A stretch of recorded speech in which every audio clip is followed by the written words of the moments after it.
right.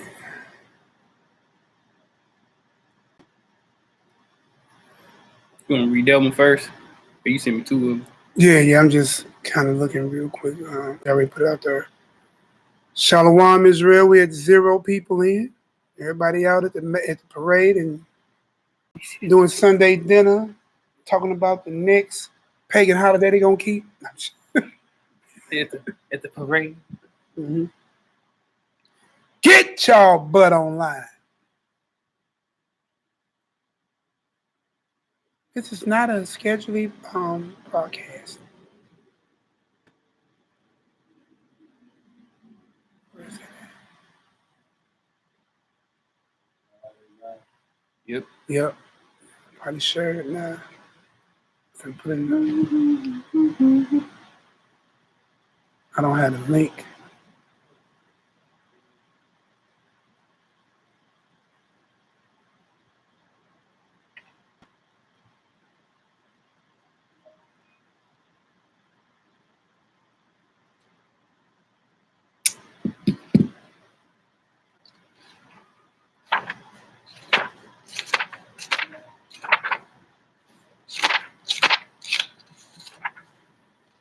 Shalom. What up, Mina J? Mina J made it in first. She's the winner. Second in, Howard Brown. My brother.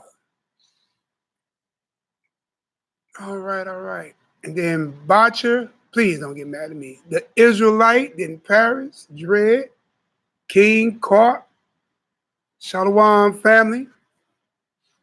All right. We got Brother Marcus in, Iris, Tuvia, Shalom Israelite. Just chopped up with them on the phone right before I went live. All praise to the Most High. Y'all prayers been answered. Yaki and Mally made it back in safe. Here at the headquarters, getting it in.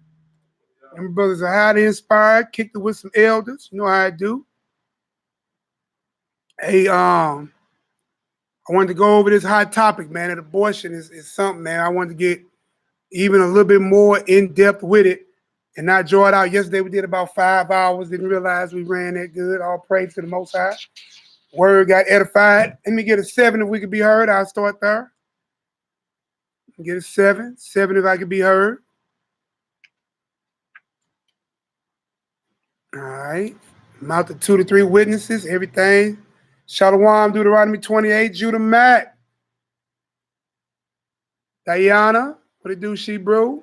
Daughter of Torah. Wardy P. What up, Wardy P? All right. Shalom. What up, Watchman? All right, yeah, we're gonna hit this abortion across the head, man. We're gonna leave it without question. I believe we did it yesterday, but but it ran so long, we lost a few people along the way, not in a bad way. People got tired, some nodded off, some went to sleep. So you ain't even got to go back and go through 5 hours. We're gonna give it to you real quick today. Straight shooting. We're gonna get it in. We're gonna read us the Psalms to bring it in and Psalms to end us out. Then, come Monday, we'll be back on our regularly scheduled program with our prayer in Hebrew and in English. Mally or Aki Yaki will be on the 1s and 2s holding it down. But we're going to get this prayer in. But look, y'all, I'm going to make sure I bring this home. So when we end this one, it's going to be a question. Is it permissible or not permissible? It's the hottest topic. Right now, it just came across the wire, Alabama. Boy, you heard I said that? Alabama. I don't know how I just said Alabama. I chopped that up. Right. I just did that down south chopped and screwed. Did y'all hear that? Remix. No, but Alabama just passed it, y'all. They are now banned. If any doctor get performed outside of the realm of life in danger, then that doctor can get up to 99 years in prison. And I don't know what they're going to bring on the woman, but I just got a quick, small read. Also, I want to share 2VI. Did you get that link I put about the number? The number of abortions? It's a real-time clock that's on the internet. Did y'all know that they have a real-time clock on the internet about how many abortions are being performed. But you know what's crazy? On that, you're going to notice, right, that the only ethnicity or nation that they put on there is American Negroes. Told our Rabbi, watch me for your help and your arms. Greatly appreciated, Op. That's it. Right on, Tuvia. Hey, look. Click on that link and keep it up as we go through this lesson, right? Just keep it open in the tab or another browser. Shouldn't this microphone thing be moving a little bit? Mm-hmm. Yeah, it says we on in the back. I just don't. Yeah, it says on. Just ain't getting up as high as it used to. Bring it in a little bit more then. Yeah, like right behind. Yeah. Cool, cool. All right. Click on that link, y'all, just to even get started. Let's look at these numbers for abortion real quick, y'all. Probably let y'all come in a little bit more. We're at 18. Everybody go ahead and get their salutations in. Y'all YAHUDAHS. Shalom zone. It's a YAHUDAH on the poopy face. You did a booty tangle? Thank you.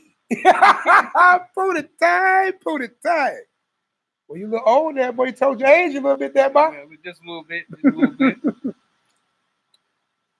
Shalom, Zane. Shalom, Dread. What it do, y'all?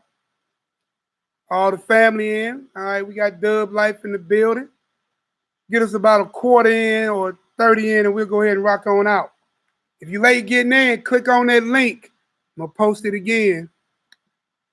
Me or Tuvia post it. Click on that link, y'all. It is crazy right now. In the United States today, 1,900 abortions have already been performed. Remember I gave y'all yesterday, I told you the stats is, since Roe versus Wade, 60 million abortions. Looking on this clock in real time, looking at the lower corner, it says 5:19, 6:07 p.m. in real time. 61 million confirmed unborn babies have been aborted in the U.S. alone. Going over to the next column. This year, we are at an astounding 359,000 abortions. All right? This year in the U.S., after 16 weeks, you are what, 4 months?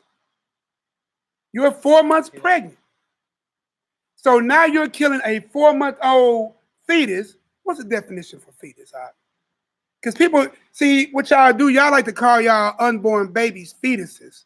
So y'all don't have to worry about feeling bad by saying, I have killed my unborn baby. Right? So fetus is an unborn offspring of a mammal. That's what they say we are.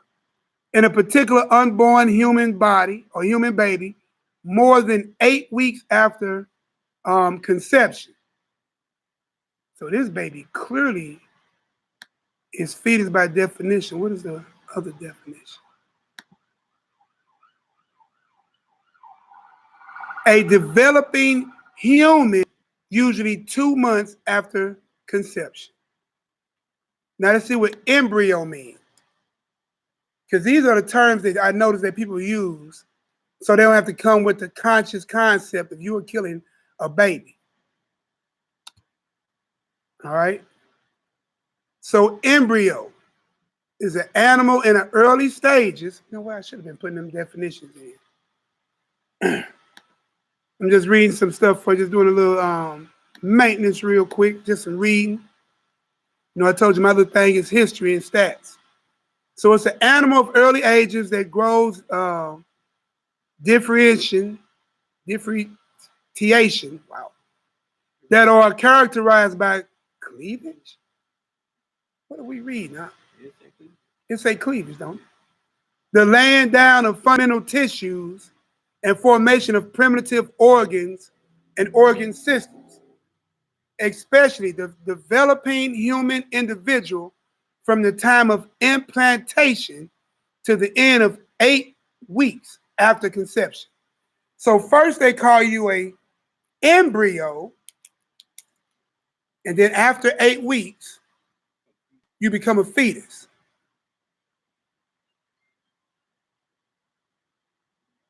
Then you become a fetus. So looking at this chart, right, going back to the number of abortions, some of y'all have clearly killed a developed child. 17,000 year to date. Now, the question somebody asked me yesterday, what about the rape babies? What about the incest babies, right? The rape babies and incest babies together only add up, and I'm not saying it in a bad way because you know we don't deal with rape and we don't okay incest because the Torah teaches us that you should not lie with your brother or your sister, right? It's just that simple. You want to know what the laws is? You can read Deuteronomy 18, 19, and 20. Give you all your moral laws dealing with sexuality. Did I say that right? Leviticus. Just want to make sure I said that. Leviticus 18, 19, and 20, whole chapters. You'll get your sexual immoralities. But you know what I find funny, y'all? Out of all the ethnicities inside of the United States, why did they point out the Negro number? Why did they point out the Negro's number? Today's hot topic, y'all, again, is abortion. We got a link in the room. It's the number of Black abortions this year alone. That is the number of Black abortions. Now, funny, they don't put no other ethnicity on record. You know why? Because even in this, you reign supreme. Because you reign supreme, and how did you go from 13 to 15% of the population to the majority with abortions? All right? What's going on, C's? What's going on, Shebrew? All right. So again, click on that link, y'all. That's a real-time clock. Now, worldwide, since 1980, we have killed 1 trillion, or how they would call it, 1.5 trillion babies. And y'all think that's of God? Please don't tell me y'all think that's of God. But I don't want to give my answer. We're going to let the scriptures decide, is it of the Most High or not? So give me an 8 if y'all ready to get this ball rolling. Shalom, Shebrew, shalom. Let me get an 8 if y'all ready to get this ball rolling. So now y'all have a actual clock in real time to show you statistical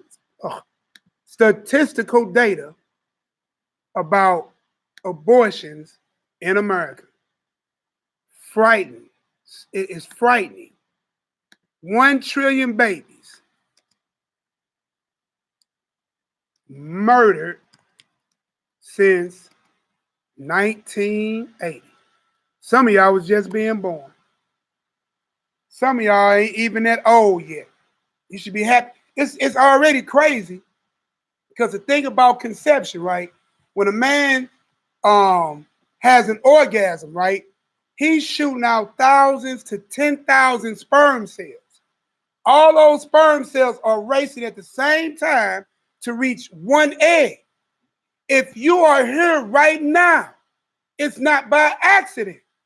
You was in a race since the sack, through the covenant member, into the fertile ground of your mother, to the womb, to the egg, up the birth canal.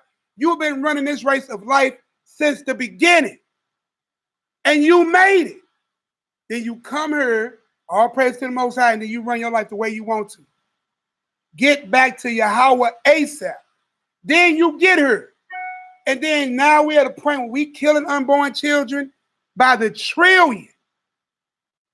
And the Negro in America is winning the race in that. Do you already know you would have won this race in America and came out of minority status just by not committing abortions?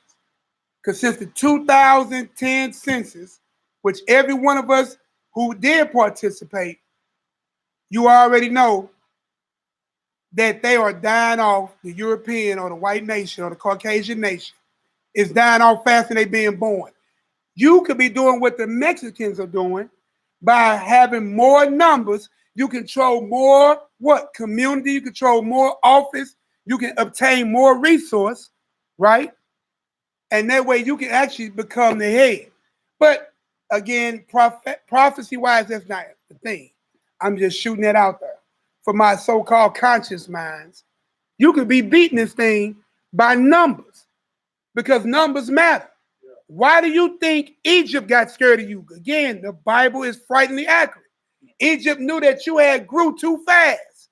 You came in there 70 souls under Joseph. By the time Joseph died off and that first Pharaoh died off, man, you were in great numbers.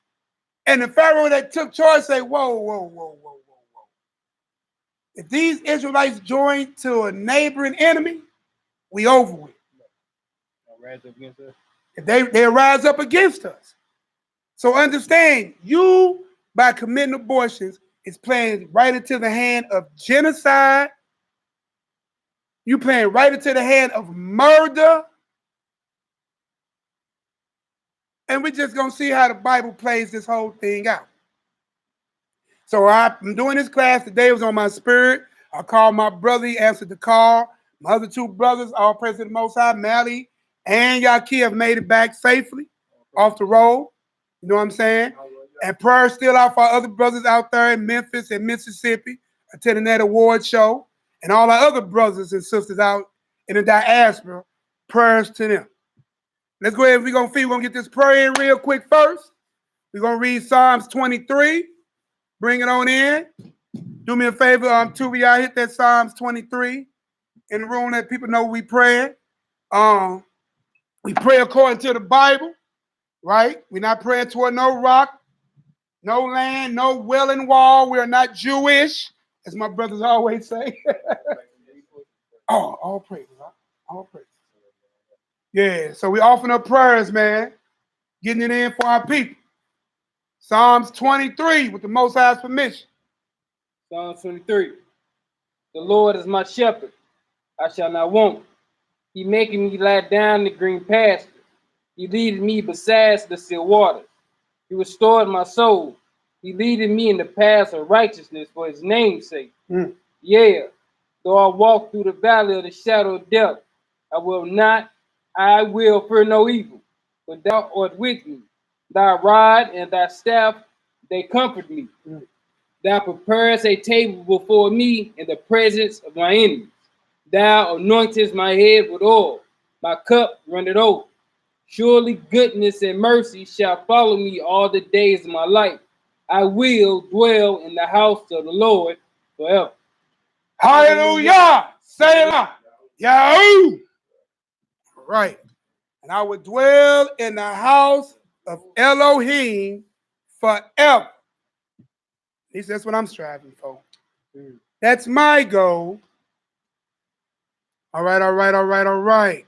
So again, man, from the time that your father and mother got together, you've been in a race.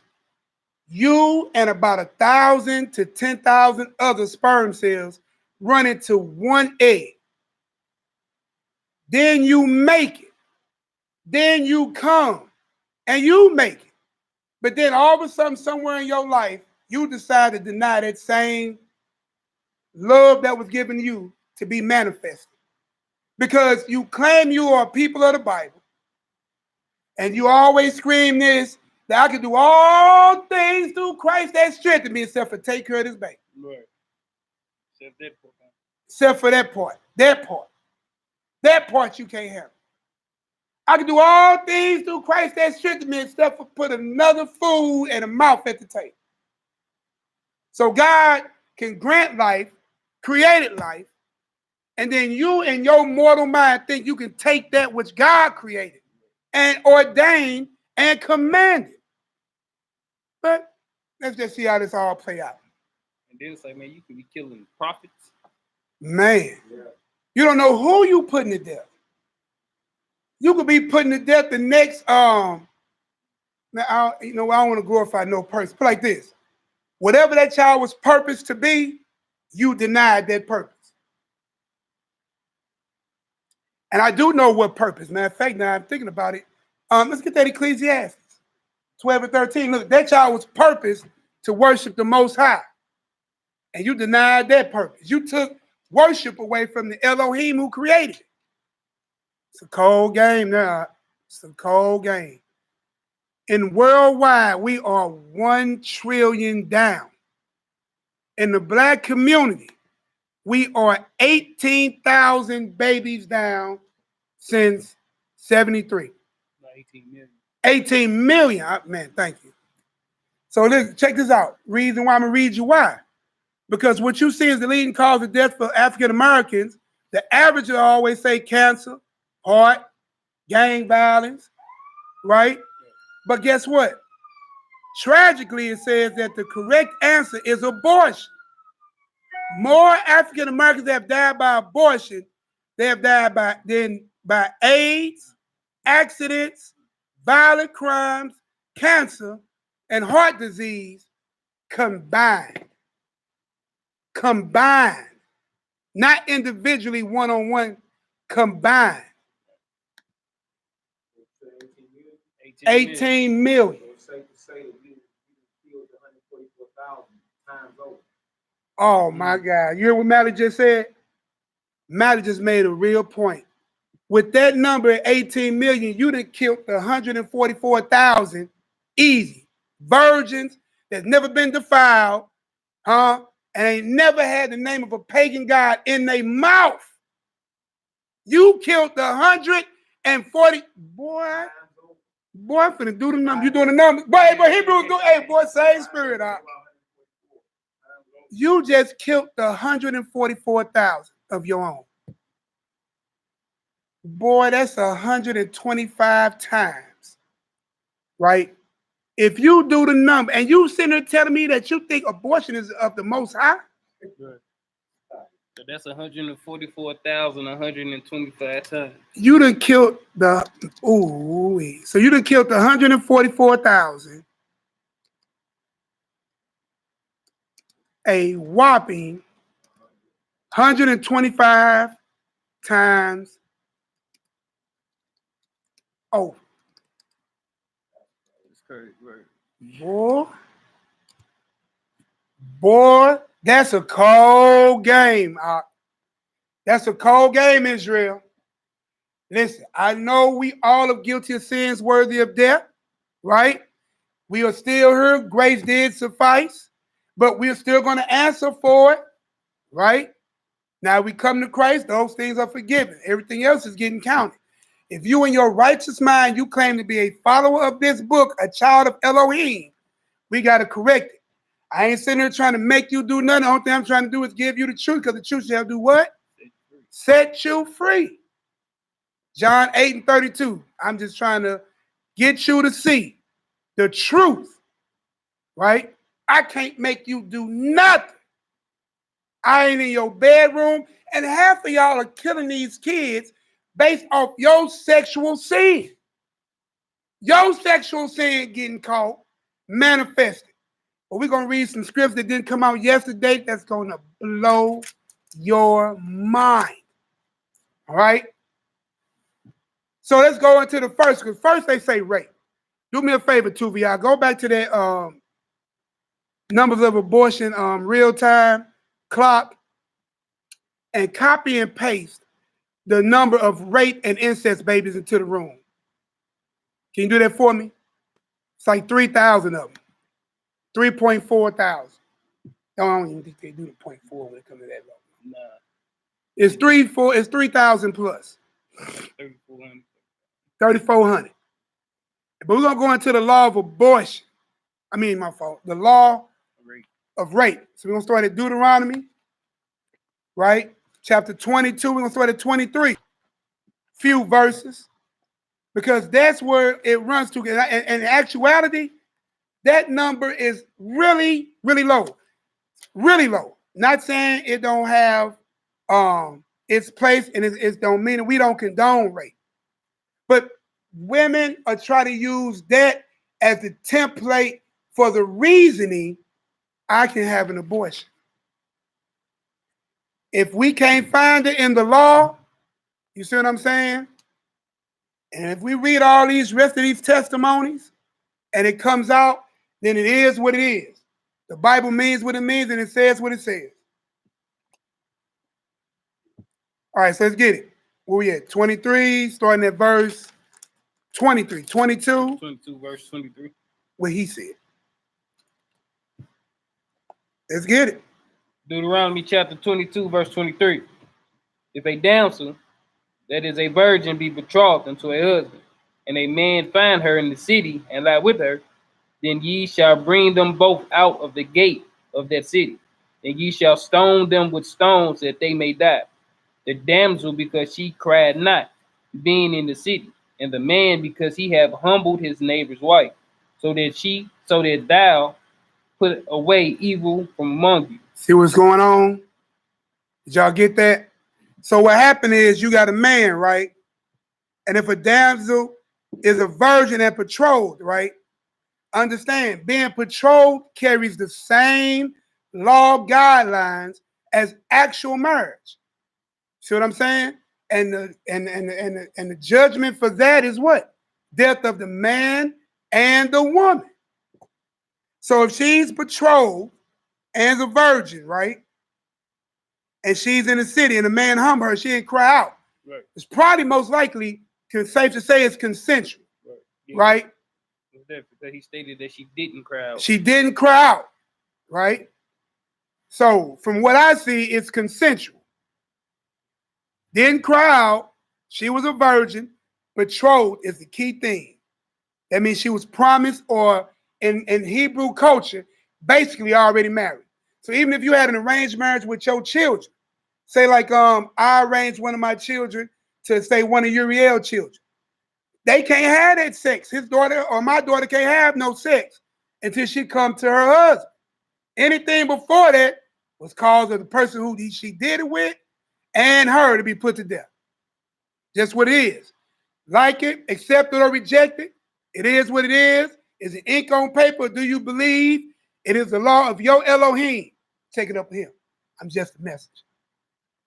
Let's get that verse 25. Let's get it. Verse 25. But if a man find a betrothed damsel, There I go again. Not yet married, but engaged or promised. right, All right? in a field, and the man force her and lie with her. See, they're going to word force. See, that wasn't used before. Right. Force means he is entering with aggression. Let's get it. Then the man only that lie with her shall die. Make sense? Because that's clear rape. The key words are forced. Right. All right? Do we want to look that word forced up? Do we got it? You know, I tarry with y'all. You pull it up on my phone real quick. Deuteronomy 22. Is that 26? 25. All right, let me pull up the right Bible, KJV. So I'm going to pull up the word force. You got it? I got it for y'all. Click on the word force. So we got force. What's that number for force? It's H2388. It's Kazakh. It says to be strengthened, prevail, harden, be strong, become strong, be courageous, be firm, grow firm, to result, to be sore, to be strong, to be firm, be caught fast. So he was strong with her, firm against her as he came upon her. Keep going. To press, to be urgent, To press, all right. to grow, to grow stout, grow rigid, grow hard, by bad sense. By bad sense. Says to be severe, to be grievous, to strengthen. So it was grievous. All right. Said to make strong, make bold, encourage, to make firm. And then give me that betrothed real quick. Like hit the close and get that betrothed definition in that same verse. So we're gonna look up the definition of betrothed too. Hold on, let me type that in. betrothed. What's that Hebrew word number? It's H781. 781. All right. Means a Ross. Says to betroth, engage. Engagement. So not actually married, but engaged. Right. So it says to be betrothed to man or woman.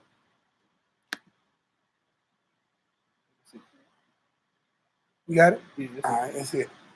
All right. So let's go ahead and get that next verse. Verse 26. But unto the damsel, thou shalt do nothing. Thou shalt not do nothing. There is in the damsel no sin worthy of death. For as when a man riseth against his neighbor, there I go again, and sled him, even so is this matter. For he found her in the field, and the betrothed damsel cried. There was none to save her. See what I'm saying? So she didn't have no help. So that's just what it was. So with that being said, she's not found guilty because it was not a consensual act. Plus, there was nobody to deliver her because they was in the field. The other situation, they're in the city. Only thing you gotta do is yell out one time. Somebody go. Listen, you know the Negro mindset. You hear something going on, what? Boy, you damn near walk over to be nosy and see what's going on. And then verse 27 lets you know that she cried out. The first one didn't. There you go. Great point. One cried out, one didn't. Consensual, non-consensual. Verse 28. If a man find a damsel that is a virgin, which is not betrothed, and lie on her, and lie with her, and they be found. Stop right there. So now we're finna run another scenario. If a man find a damsel that is a virgin, and she is not betrothed, means she's not promised or engaged to nobody, and he lay down on her, or lay hold, or lay with her, right? What's happening? And they are found. Guess what happened? Then the man that lay with her shall give unto the damsel's father 50 shekels of silver. Ooh. And she shall be his wife, because he have humbled her. He may not put her away all his days. So there go your one divorce clause where it cannot be enacted. If you lay with a virgin that was not betrothed, that means you didn't commit no adultery, you didn't commit no sin, there was no cry out, there was no force. This was consensual sex with a virgin. Again, if you want to get rid of your STD problems, and you want to get rid of your having babies out of wedlock problems, if you want to get rid of all that, stop being promiscuous, regain, I don't know if you can regain your virginity, sanctify yourself and start anew. You know what I'm saying? Sanctify yourself and start anew. You will get rid of all the STD issues, because a woman should have been a virgin anyway when she got to her man. But this was a virgin, not promised, got with him, they were found out, and he had to marry. And he had to pay the dowry, right? Because the father's, oh, you're taking wealth out of their house because you're going to his house. And he could never put her away. Is that clear? Got to get an 8 for understanding of what the issues in the law of rape is.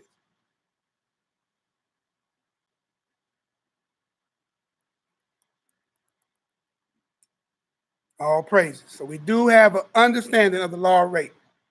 Now we're going to go in here and deal with the part about the child that's understand the whole mission of sex. That boy on amp. We have phone, we have liftoff. So we're gonna sit here and get an understanding about this thing about being formed in the mother's womb, right?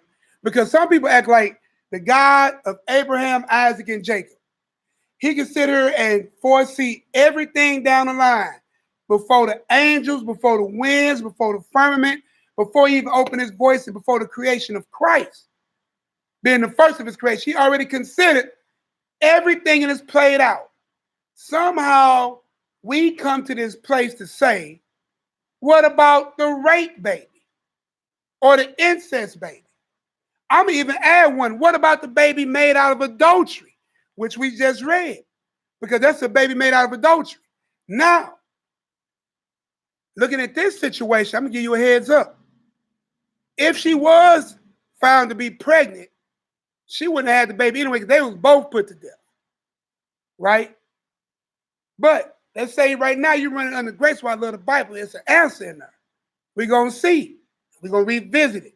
So if it's an adulterous baby, right, which means somehow you skipped the matter of getting caught, but it still was made out of adultery, right? The incest baby and the rape baby, which statistically, I'm going to go in here and read it again because the numbers are changing as we speak.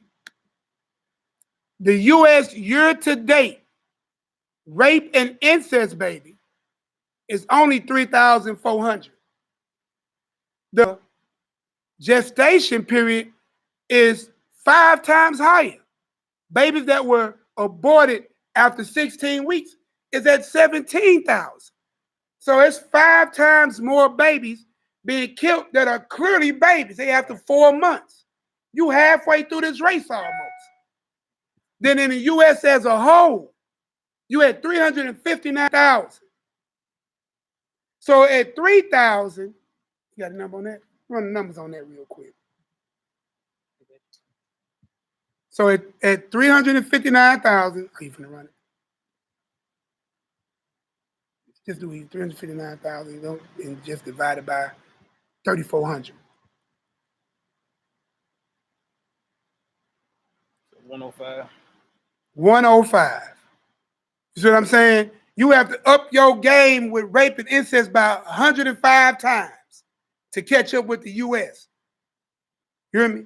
So it's not a big number. Again, we're not condoning, okaying, or belittling the situation of being raped or with incest. We're not belittling, we're not condoning, we're not okaying sin here. But we can't use this small number as your justification factor for murdering an unborn child. It's going to become more clear as we go along this list, right? But let's go ahead and get this second Esdras, right? Second Esdras 8 and 8. Because the Most High is doing this. Check with it. Oh, let's pull it. You got it? Yeah. I mean, we can read this and then just read it. Boy, love my brother, but them witnesses finna get to flying. And there is no law on record, and it was never understood in all of our Hebrewism, forgiveness for willful sin. And you can read that in the book of Hebrews, even in the New Testament. There's no forgiveness for willful sin. So I can't sit and say, well, I'm finna go murder my brother. We're going to read that, dealing with Cain and Abel with the first murder. We're going to see. You should have heard what Cain said to his brother before he killed him. What's even more profound, you should have heard what Abel said about the Most High dealing with him. There's no forgiveness for willful sin, definitely premeditated willful murder. Let's get it. Second Esdras, chapter 8, verse 8. For when the body is fashioned, now in the mother's womb. So the body is fashioned, right? Your father did his part. He shot his gift. Right down, boom, right past the covenant agreement. That's how deep this is. You came from your body, your father's body, passed through his agreement with God. You feel me? Yeah. Right into being planted into fertile earth in your mother. Yeah. You gonna precept that? Man, you wanna do it now? You wanna go ahead and wait? Yeah, I'm gonna I probably brought it out, huh? Yeah, you brought it out. Let them know where you're going. Hold on, let me type the first one. We said second Esdras. The second Esdras, chapter 8, verse 8. And then now we're going to a witness. This apocalypse of Esdras. This chapter 5. I'm sorry, verse 12. And Esdras? Yeah, Ezra. Ezra. Yeah. And that's the same people. Ezra and Ezra is the same. Yeah, this one is called Birth and Its Purpose. And we got a chapter on that? Yeah, chapter 5. 5. verse 12 through 14. 12 through. Let's get it. Hey, look, we are not making this thing up. We're not making it up. Pseudepigrapha, right? Pseudos, and we're going to the apocalypse. Because Ezra, it would make sense Ezra would have such knowledge like this. Right. Because he was one of the very few people that was really given so much insight about the journey through the earth, journey into life, sitting, talking with God. He actually asked the questions that you would never get a chance to ask directly and get a direct answer from angels like Uriel. You see what I'm saying? Let's get it. See what he talked about. It's chapter 5, verse 12. And God said, Hear, Ezra, beloved, just as a farmer cast down the seed of a corn into the earth, so a man cast down his seed into a woman's place. Did you hear that? Just as a farmer cast down his seed into the earth, open the earth up, drop it in, take root. And this is the Most High talking. Right. So a man cast down his seed into a woman's place. In the first month, it is whole. In the second, it is swollen. In the third, it grows hair. In the fourth, it grows nails. In the fifth, it becomes milky. Wait, stop for a minute. So in the first 4 weeks, because we was reading about the 16 weeks. Yeah. So this child already got hair and nails. Yeah. Yep. You have literally just killed. You go back and read the number again. People in the U.S. just killed. Man, that number just went up. Oh, yeah. It just went up. Just killed 17,243 babies. They had hair and nails. Hair and nails. That means they had already had a circulatory system, skin in play. But you killed a baby, dog. Right. All right, let's get it. Verse 13 again. In the first month, it is whole. In the second, it is swollen. In the third, it grows hair. In the fourth, it grows nails. In the fifth, it becomes milky. In the sixth, it is ready and quickened. Woo! In the seventh, it is prepared. In the eighth and in the ninth, in the mother's bars of the gateway of the woman are open, and it is born healthy on earth. See what I'm saying? That's a perfect breakdown of what scientists just not catching on that our Hebrew prophets already knew. Ain't that amazing? America in its infancy is at best, if you want to count 1776. This is foreknowledge long before the Negro plight in America, long before the European occupation in Africa. This foreknowledge has been. Stop playing with it. You serve a mighty God. He laid everything down. You wasn't slaves putting on them ships. You were doctors. You were scholars. You was Renaissance type people. You was kings, princes, husbandmen. I don't mean a husband. I'm talking about tillers of the ground. You were builders of great things. Even as slaves, you built pyramids. Even as slaves here, you built the White House. Look up Benjamin Banneker. Finished that work. Did the first Farmer's Almanac. That man came over as a slave, no education. Sat back and mapped out the whole star system. That's ancient knowledge in his DNA. Go ahead, let's finish reading. That was it. That was it for the 8. Yeah. So we'll go to Genesis 1 and 28. No, let's get another witness. Did we get that second Ezra? No, we gotta finish it up. We're gonna read that second Ezra, y'all. Your brother want to get this to you, man. I want you to get all of it. All of it. And the whole thing is, why are you murdering babies because of your sexual sins? How about the judgment for murder is death? So soon as you chop that baby up, somebody should have been chopping you up. But you got grace. So you didn't die. So I pray you repent, turn from that wicked act. How about no more casual sex? Notice that all these things dealing with rape was dealing with virgins. What about the promiscuous woman? She probably wasn't being promiscuous. You see what I'm saying? You got to stop sitting there paying lily pad, loin warfare, jumping around. Because what it is, you have no accountability. Because you think I can take the morning after pill. If that don't work and it still took root, which means you're dealing with a strong seed anyway. and then you still had that baby killed. But let's get it. Second Ezra. Second Ezra chapter 8, verse 8. But when the body is fashioned, now in the mother's womb, and thou givest its members, thou create creatures is preserved in fire and water. 9 months doeth the workmanship endure thy creature, which is created in her. But that which keepeth and is kept shall both be preserved. And when the time cometh, the womb preserveth, delivered up the things that grew it. Plain and simple. So it was formed, fashioned in the womb. You did your job. The Most High did the rest of the work for you. He put it all together for you. Just that easy. So we're going to go and check out another quick witness real quick. If I got it right, Psalms 139. See, verse 10 and verse 13. Just real quick, I want to get to these real exciting stories and parts. I'm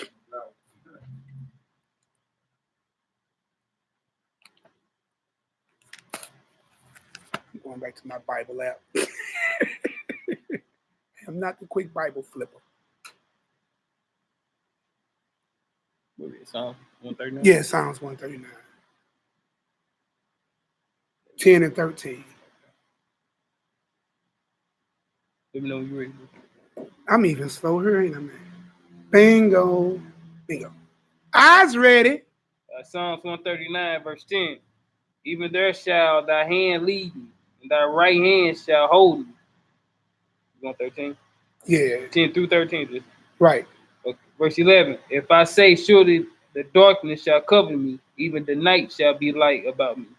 Yeah, the darkness had it not from thee, but the night shining as the day.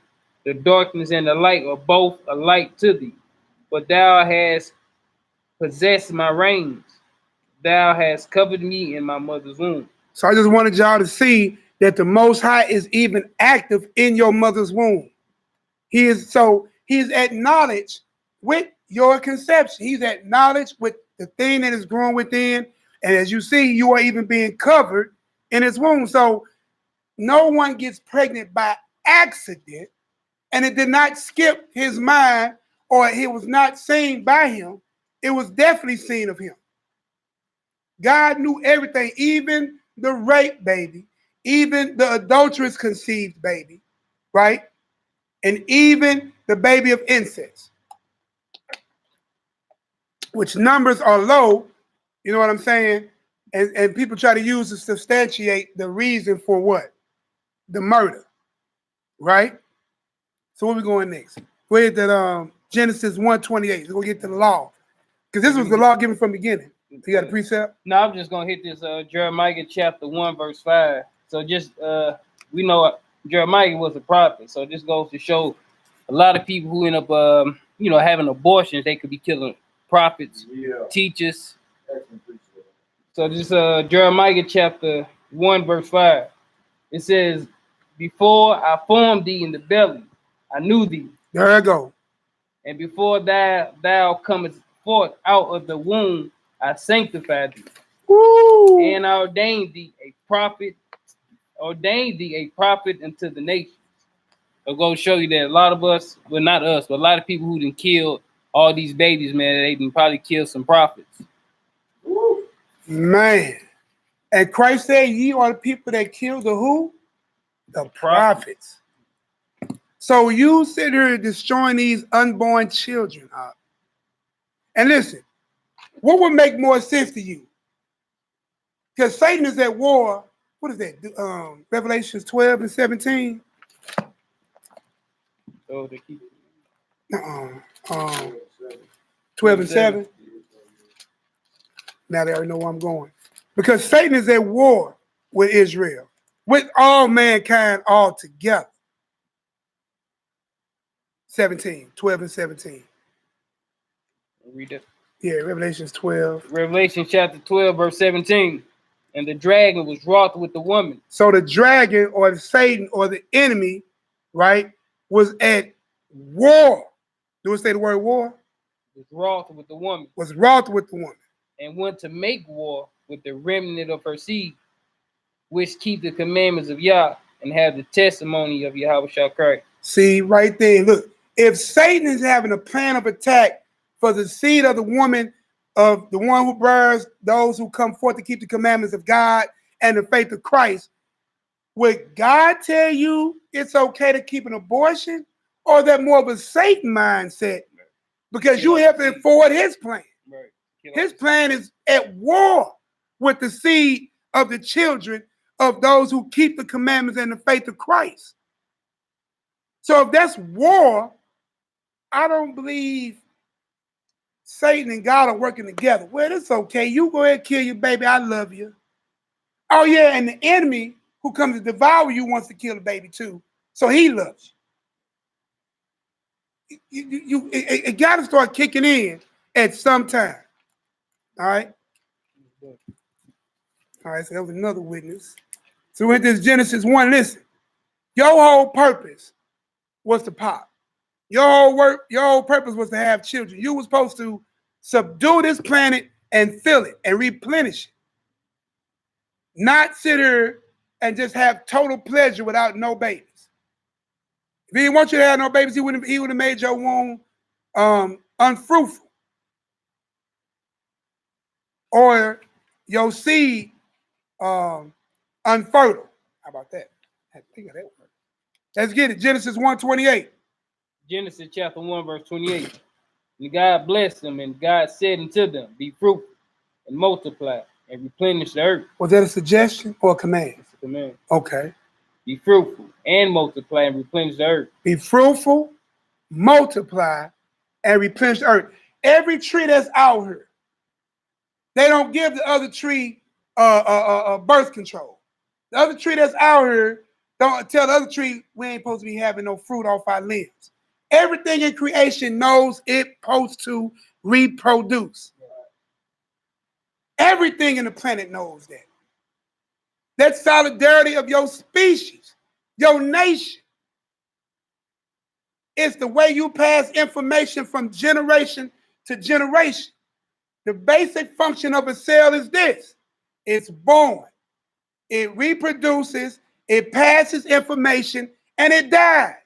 Simple life function. Born, reproduce, pass information, die. That's your whole purpose. Even your cells know that. But somehow with your high on the food chain, overconscious, I'm all awakened, I'm enlightened asses, think you got this. And the first thing you want to do is run and kill your unborn child.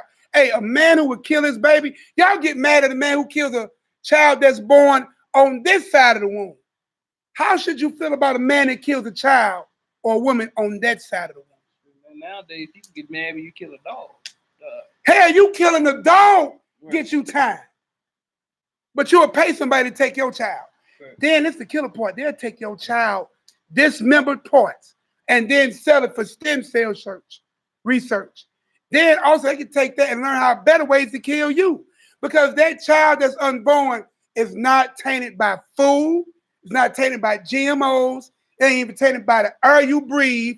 It ain't tainted by food. It's perfect. Except for the stuff they put in the moms or whatever might. But you kind of see what I'm saying, the gist of it though? That's why it's important for them to get those cells to study, because those cells have not been tampered with, per se. You know, so, well, go ahead. Verse 28 again. And God blessed them, and God said unto them, be fruitful and multiply and replenish the earth and subdue it. And subdue it. And have dominion over the fish of the sea and over the fowl of the earth and over every living thing that moveth upon the earth. Now, so-called black men in America, how can you subdue anything, right? You was told to be fruitful, multiply, rule, subdue. Everything that's on this planet, even the other nations. You're going back to that glory. You can't do that, and we already 18,000 down. 18 million. I keep giving y'all too much credit. We 18 million down. That means you'd have killed 144,000 virgins that never even bowed a knee to ball. 125 times over. We got to stop, y'all. Let's get it. We're going on to the book of Jasher. We're going to see if you can transgress this law and a few ways you can transgress this law. You wasn't made to put on no rub and have casual sex. How about correct your sin nature? And then listen, the Lord gave you provision to have more than one wife. So if you still got that urge to have more, the Lord gave you that. But no, you got to take somebody else's wife. You got to sit here and sleep with somebody else's harlotry. You know what I'm saying? Right, marry that woman. Paul told you, rather than have fornication and burn, marry. Burning in your lust. Going off. You can have more than one woman. Be a straight shooter.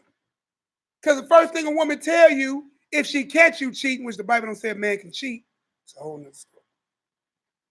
But if you get caught with another woman in your corner mind, you know what your woman tell you? Excuse those who might get offended. I ain't gonna even say the whole word. If you want to have another B, all you had to do was say so. Wait a minute. If all I had to do was tell you I want another woman, all I had to do was tell you. And then half the time they catch you, they say that, then guess what? They take you back anyway. Well, how about just be a straight shooter? You'll be respected more. And you can go ahead and have what the Lord said you could have. But I don't want to go into all that. We'll go ahead and run that Jasher. So we're at Jasher, which one? Chapter 2. Jasher chapter 2. You know chapter 2? Yeah. Chapter 2. 19 through 22. Jasher chapter 2, 19 through 22. Shalom, Poppy. What's going on, Poppy Shoes? So you driving, getting it in, huh? That's when you serious about trying to get this thing. Boy, you got your stuff on the speaker, on the Bluetooth, getting it in. Be safe, my sister. We need you out here. Jasher chapter 2, verse 19. For in those days, the Son of Man began to trespass against God. So early on, right, we started to see that man started going off. And to transgress the commandments which he had commanded to Adam, to be fruitful and multiply on earth. So you hear that? Man is starting to transgress what some call that Adamic law. Be fruitful and multiply, right, which still is the command in the earth today. Verse 20. And some of the sons of men caused their wives to drink a draught that would render them barren. So back then, in them old times, they had birth control. Right. Nothing new under the sun, y'all. Nothing new under the sun. What was, is, and what is has already been. And the Most High going to require that which is past, which is going back to eat. And running this thing on a righteous, pure level. Right? So the sons of man already are transgressing the law given to Adam about what? Fruitful and multiply. By giving birth control. Uh-oh. Birth control sin out here. Yeah, I said it. No, the Bible said it. Jasher said it. All right? And Jasher is valid because the Bible gives you two witnesses on how to study out of it. In order that they might retain their figures and whereby their beauty, appearance might not fade. So right there is letting us know you just wanted her for vanity and lust. You wanted the physical look, right? You wanted the outer cup. You wanted them hips and dips and curves. Not what she was meant for was to have children and bear you seed and bring forth a mighty nation to worship Elohim. You didn't want the righteousness of it. You just wanted that bad body. I got some parties say, I want that 100-pounder. What the hell that mean, 100-pounder? Bruce said, I want 100-pounder. So what you said, boy, you can play with that. I'm like, oh, y'all cats going off, dog. Want 100-pounder, boy. Hey, man, it get cold outside. Two bones gonna cause friction, be mad. But go ahead, man. It go knee, about to go corner. Don't. I'm not. Right. Hey, but if you look at verse 20, I mean, you see a lot of women till this day, they do the same thing. You know, they don't want to have children because they want to keep their figures. you see they got like these before and after Pictures they put up. You know, so it's just like this goes back to men and women. Before the flood. Before the flood. This is before, so this is old. And listen, it died in the flood, but how did it make it over? Bro? That's what wickedness is. That spirit made it over. So then just like this is pre-flood. I was gonna get it to you when we get down, we'll see it. But you want to read that verse 20? You were saying? No, I was just saying like okay. How bro said like the spirit carried over. So just let you know like energy is never destroyed, it's just transferred. So spirits are never destroyed, really they're just transferred. That's how you know when you die, you're not totally destroyed. It goes somewhere. Energy has to go somewhere. Right. Be careful where your energy go. So verse 21. You said read down to 22, right? Yeah, 22. Verse 21. And when the sons of men called some of their wives to drink, Zillah drank with them. And the childbearing women appeared abominable in the sight of their husbands as widows. Wow. So because your woman got pregnant, right? Finish that off. This is the last part. Yeah. Whilst their husbands lived, for to the barren ones only they were attached. So listen, the women, how do you become a widow according to the script? Of your husband died. If your husband what? Died. If your husband died, you become a widow.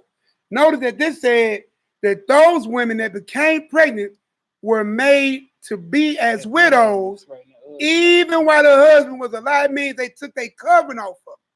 They wasn't dealing with them because they got pregnant. Ain't that crazy? Read the last part. Was that it? Yeah, it said, whilst their husband lived, for to the burned ones only they were attached. So the only thing they wanted was the ones that wasn't pregnant. Sick. So already you know that birth control and that sex without the understanding. Because listen, having children is the byproduct of sex. I'm going to see if y'all figure that out again. Children are the byproduct of sex. That's what it was purposed for. You were meant, so-called black man, first to the planet, first that God loved, children of Israel, to render children, subdue the planet, and rule it, and replenish it. That was your purpose. But you out here trying to get your pull-out game up, your rubber game up. You're trying to do all those other things except for what you was purposed for by your creator. All right, where we going next? I should be on Genesis. Yeah, we're going to own it. We're going to Genesis chapter 38. We're going to Genesis chapter 38, 8 through 10. I'll call you back.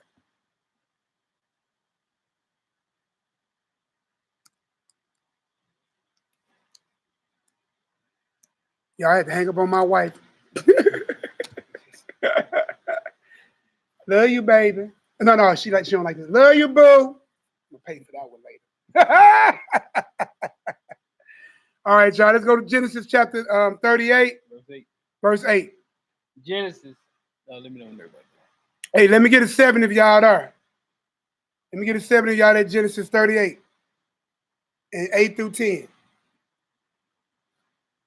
Here go another stat too while we waiting for y'all to give us that.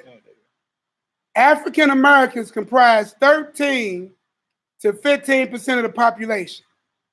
Yet African American women have 35% more abortions. And it's funny that says that because it makes sense why that page put that real-time abortion clock, and the only ethnicity they got on there is us.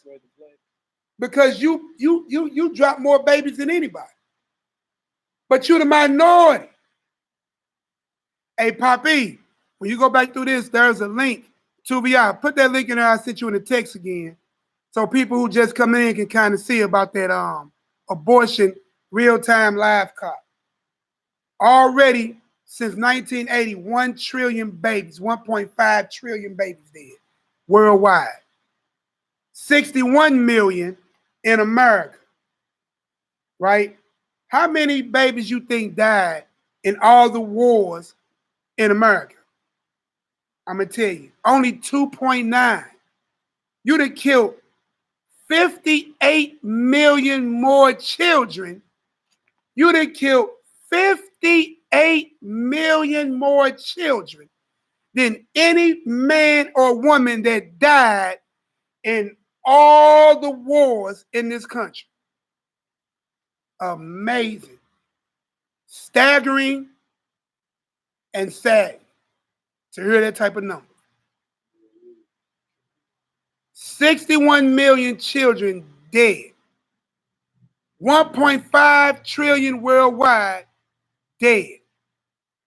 Of our own people, right?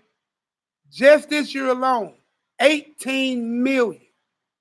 Only 3,000 collectively of all races is 3,400. Give me, you know what? I'm going to help you out.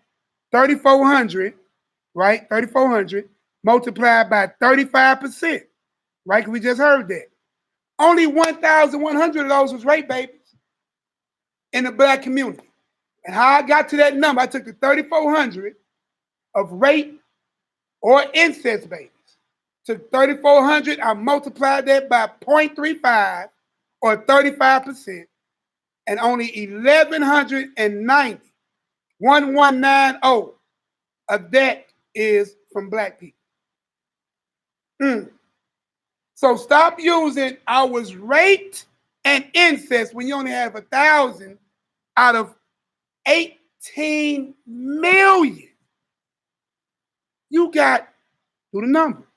Take 1,190, divide that by 18 million.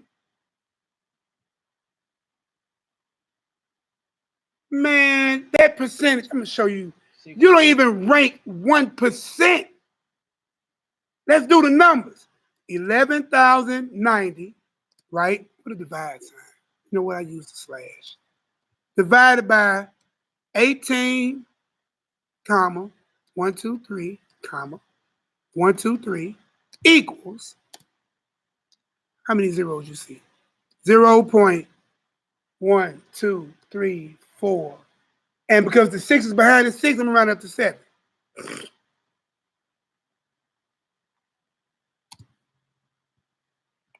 Point 0.00007% are rape babies. Stop it. That ain't even 1%, y'all. So stop using the excuse of rape and incest.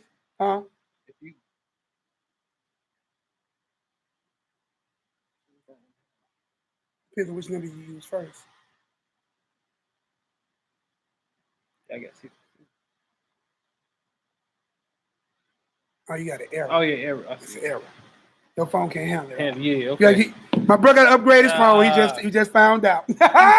He got to upgrade. He got an error. Right. Hey, look, he did the math. He typed it in right. Right. He did the math same as I did.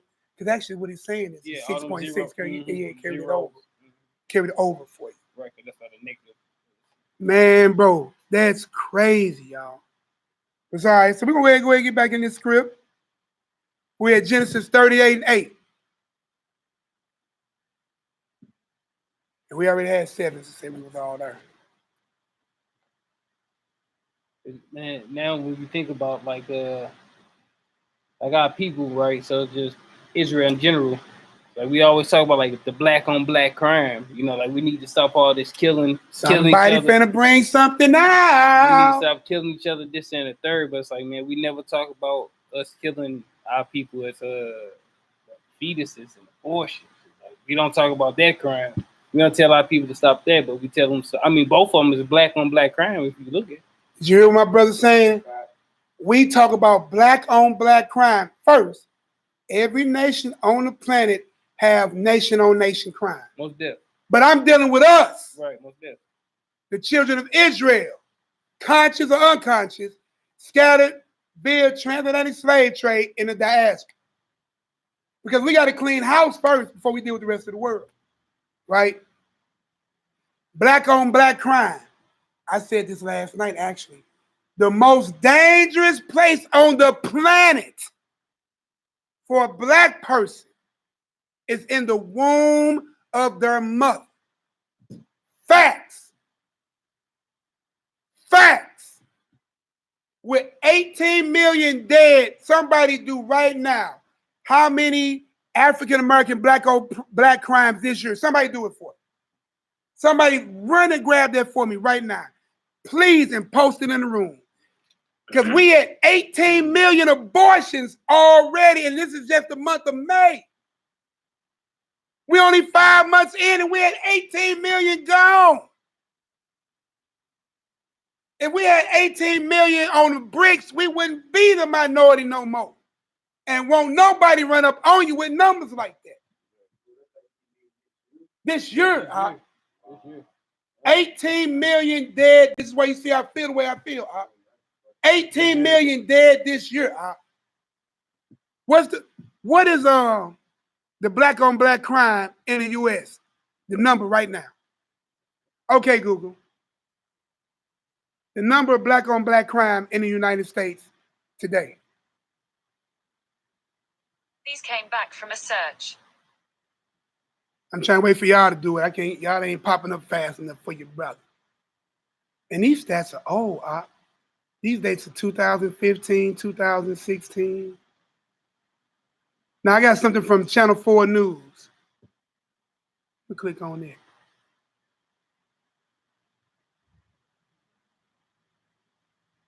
See what they got right here. Channel 4 News. Somebody do blacks commit more crime? Claim-wise.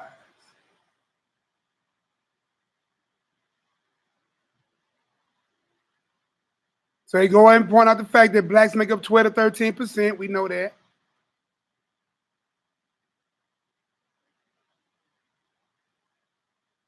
Department of Justice stats.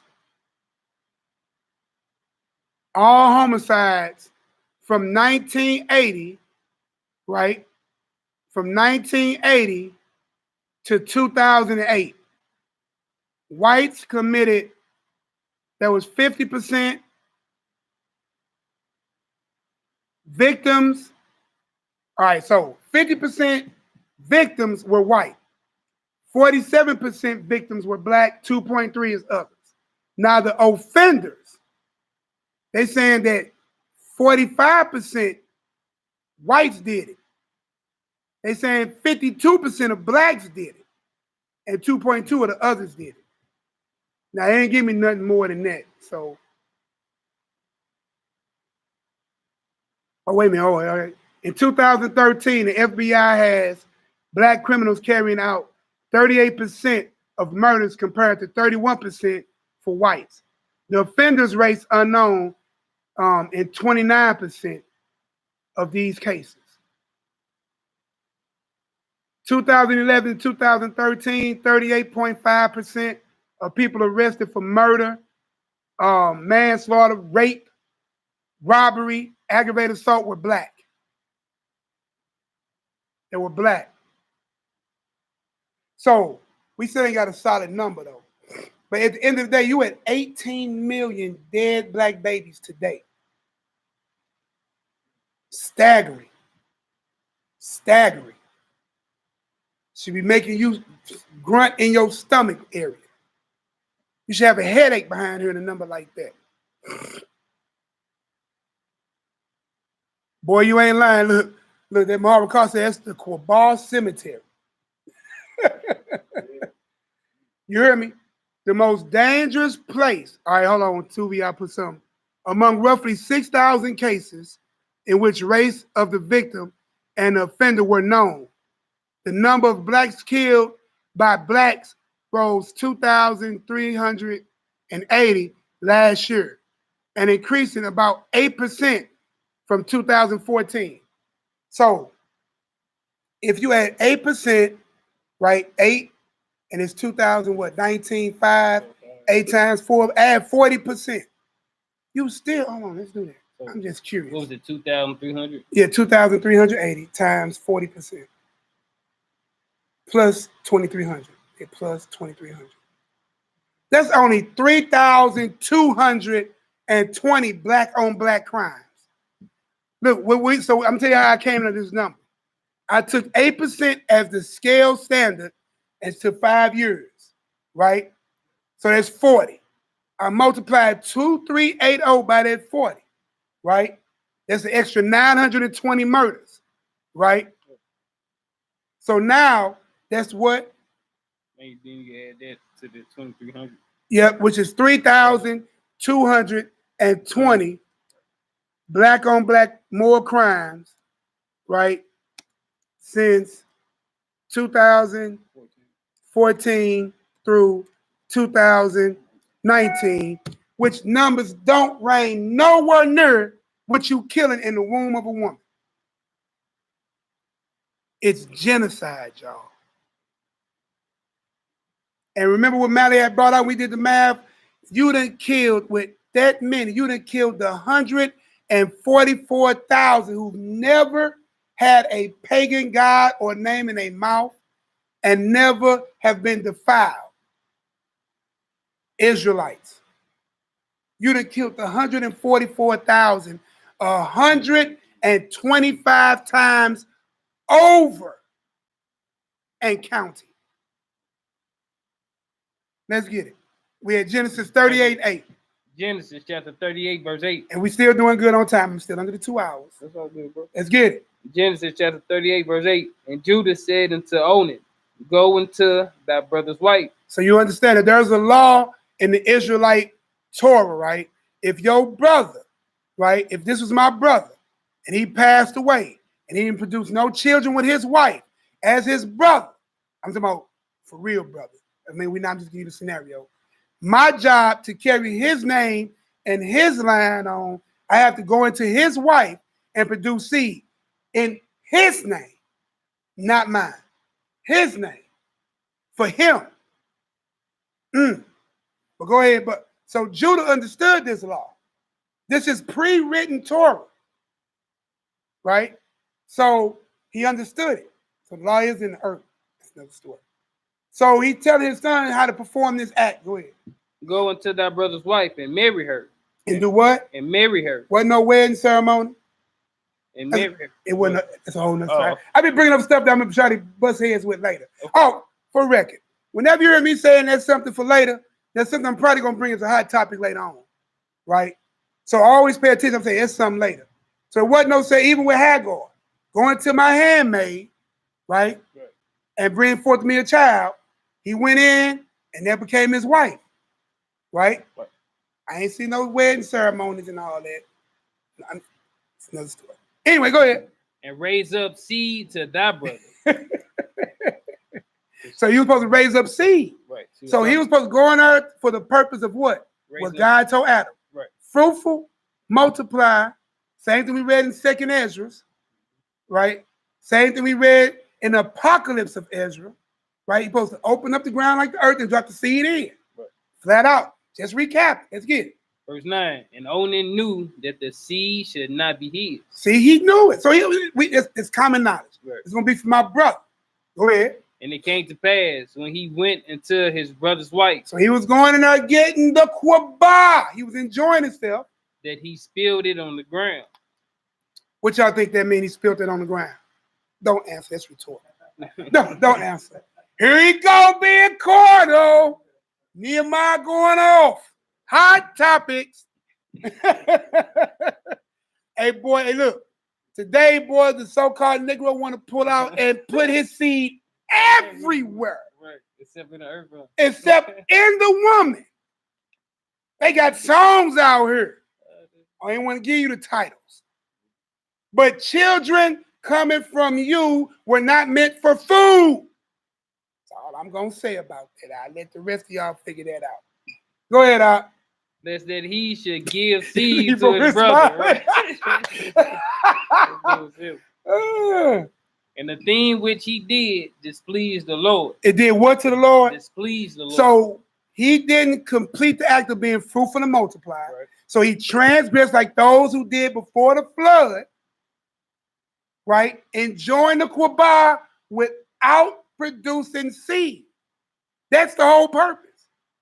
And what the Lord do to Onan for that pullout? Wherefore he slew him also. So the Lord did what? Killed. He tapped him on the hand because he was bad. No. Wherefore he slew him also. He told him to go stand in the corner and take a time out. He slew him also. He made him impotent. He slew him. Man, he went on and cut that man's life off. Done. Think it's a game. You were meant to pop off, reproduce, subdue the earth, and rule it in righteousness under the banner of the Most High and Messiah. Because Christ was there in the garden. He was the tree of life. But you know what? We're getting back to it. But those who deserve it will have it. All right? So let's go. Where we going now? We're going sharing my little notes. Exodus chapter 20. So we're going to go in and see what law is being broken. This is where we got to look at. What law is being, so we know the law of being fruitful and multiply is broke. And we also know that this law is being broke. And if not, tell me how so in figure. And please don't say, because I was raped and incest, because that's 0.00007% to the totality of what you killed this year alone. It's not even 1%. Right? So let me see if I remember this old math. I think I remember. So you had the tenths, hundreds, thousands, 10,000s, 100,000s. 0.0006. Well, 6.607. For the record, y'all ain't gonna see that.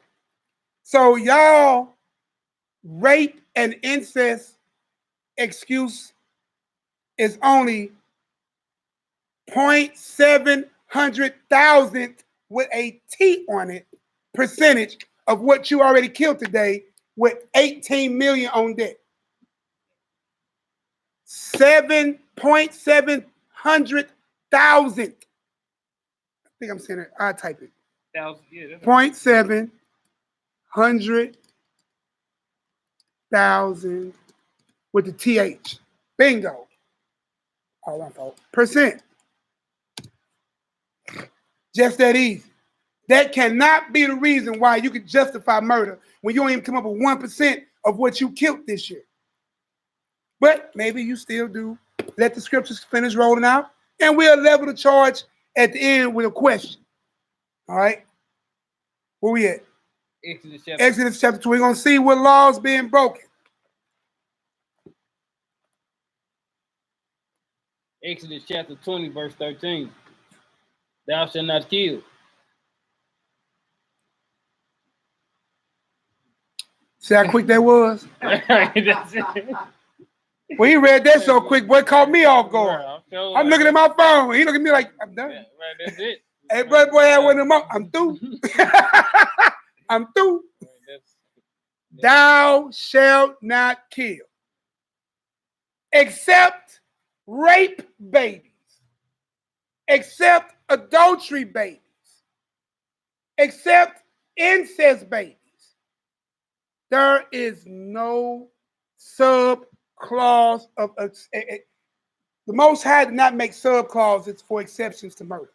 Except he sent you off to war, but that ain't shedding of innocent blood. This is pure innocent blood. Even when he sent you in the land of Canaan to stomp them out and kill the babies and bash them and all that, that's not innocent blood. If the root is bad, I know you ain't gonna understand it, I do. If the root is bad, the tree is bad. If the tree is bad, the branch is bad. If the tree, the root, and the branch is bad, the what is bad? The fruit that it yields is bad. I understand, Lord. All in one. You can be in your feelings about the Most High all you want. I'm not going to question them, but I say thank you for a bit of, I understand. The root is bad. All of it is bad. And you see what happened with Saul when he tried to spare the ones that he liked. That's a whole nother story. Hey, complete the task at hand. That's all I'm going to tell you. You was meant to reproduce and multiply. You was meant to subdue. You was meant to have control of everything, every nation on this planet. But you killing off babies this year at 18 million, which only 1,190 were what? black babies by rape and incest. Stop it, y'all. We got to get our righteous God mind back. And God don't have a righteous mind. I can't see a righteous mind. If you kill your unborn, what chance do I got?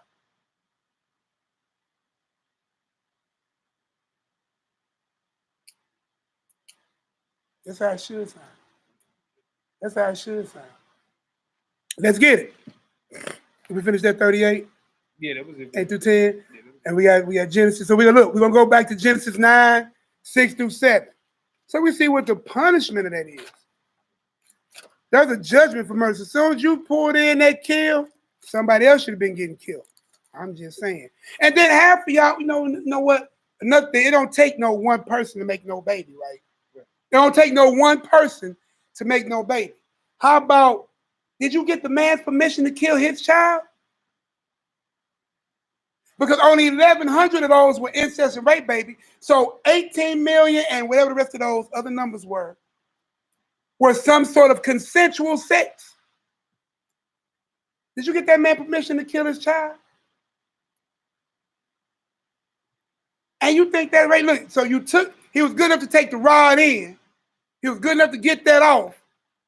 But then he ain't good enough to come and holler about killing his child. And if he give you money to kill his child, you should be hella scared. Because you really ain't got a chance in here. If you don't believe me, think about the psychology of any man you ever dealt with, right? And anytime he told you, oh man, I don't want that baby. Hey, well, I need money for an abortion. And he gave it to you. Tell me if you still with that man right now.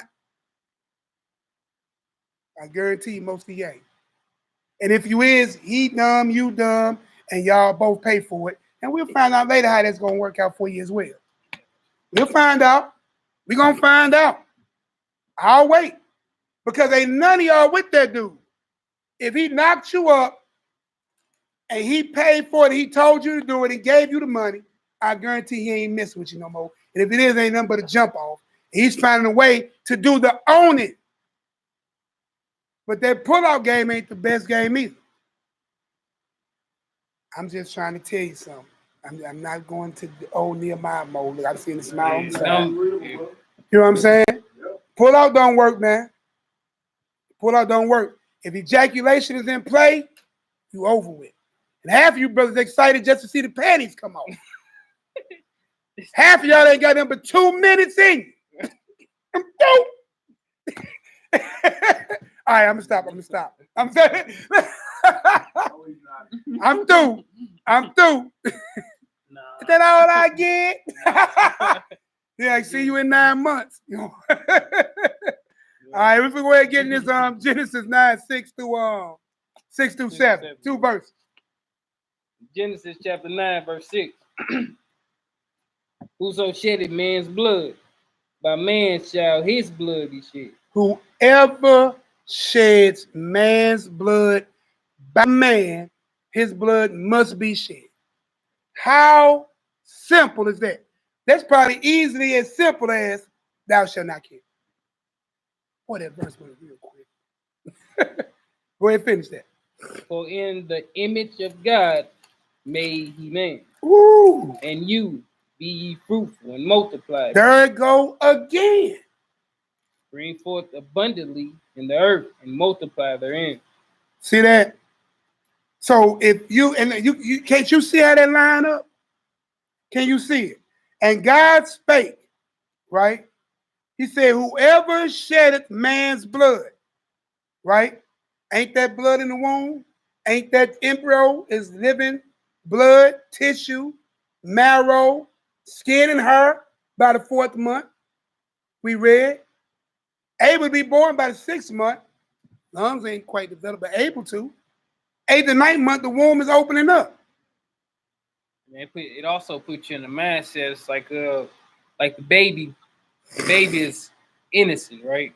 So like baby's innocent. So what sin has that child committed? Man, so it's like, man, if you kill the innocent baby, it's like you'll kill the Messiah. Wow. Wow. Deeper thought. If you'll kill an innocent baby, he spoke well when he said, ye are the people that killed the prophets. We read that Jeremiah 1:5, which was an excellent precept. You know what I'm saying? He always I knew you before. Right. Not once you was in the womb. So you can't run that, my rape baby, my adultery baby, you know what I'm saying? Or my incest baby. Because we clearly know the scripture says that this child was foreknowledged by the Most High before you got in the womb.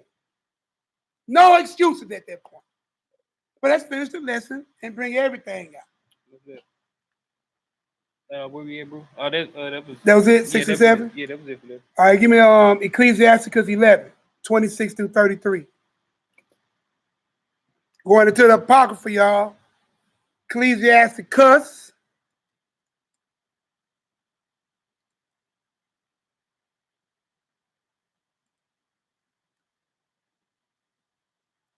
(11, 26 through 33.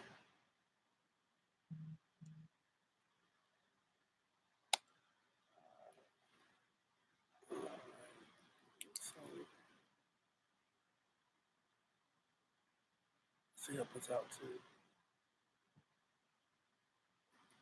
too. Sirach chapter 11, verse 26. All right, let me get a 7, y'all. If anybody's there? Yes, Sirach Ecclesiastes. There we go. Told everybody, and two of y'all be on it, bro. Sirach chapter 11, verse 26. Let's get it. For it is an easy thing unto the Lord in the days of death to reward a man according to his ways. Woo. You hear that? It is an easy thing. Y'all should be referring to that. Right. The Most High say it's an easy thing to reward you in death. And it will be rewarded with what? Pain. Let's get with it. Verse 27. The affliction of an hour maketh a man forget pleasure, and in his end his deed shall be discovered. Judge none blessed before his death, for a man shall be known in his children. But you want to kill your children. Right. A man shall be known in his children. And his children. Bring not every man into thine house, for the deceitful man have many trains. Like as a portrait taketh and kept in a cage, so is the heart of the proud. And like a spy watcheth he for all they fall. For he lied in wait and turneth good into evil. And in things worthy praise will he lay blame upon thee. See, hey, wasn't me. It was my baby mama who did. My baby mama did that. Go ahead. Of a spark of fire, a heap of coal is kindled, and a sinful man layeth await for blood. See that? Sinful man layeth await for blood. Take heed of a mischievous man, for he worketh wickedness. Ooh. Lest he bring upon thee a perpetual blot. So listen, you don't need no extra perpetual blots on your soul. So basically, I'm going to tell you like this. Don't do it. Read some literature. Read some scripture. So we're going to look at this Deuteronomy 27. Because we actually agree with this and said amen together. Deuteronomy 27, 25.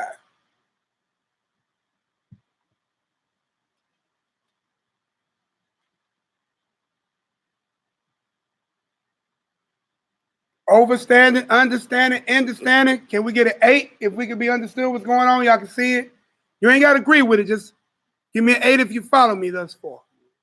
Another thing, if you trip off, this is Sirach chapter 11, verse 28 again. It says, for a man shall be known in his children. But then if you go back and read Judges chapter 11 or whatnot, Jezebel, his daughter, ended up not having children, so she ended up going to the mountain and she wept for her virginity for 4 months. And the whole thing is the reason why she was weeping, because it tells you that she was a virgin. So that means she never knew a man, and then once she ended up dying, that means she had no children to be left. Her lineage was cut off when she passed away.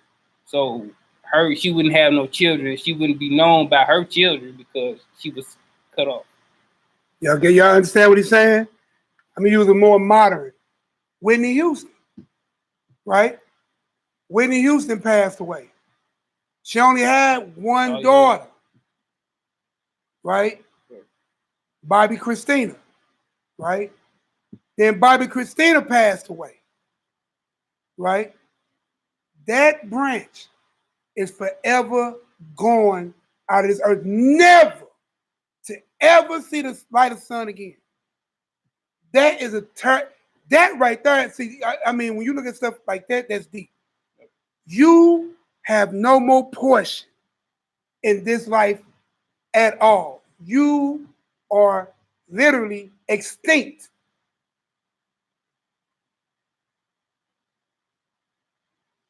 That's extinction level. That's why you're supposed to be known. That's why you're supposed to be fruitful and multiply. I say it all the time. I'm still here. I got 7 kids, 12 grandbabies, and 2 on the way. I'm here. You give them what you got them, you teach them what you got them, and they will move in your manner, and they'll carry on what you taught them.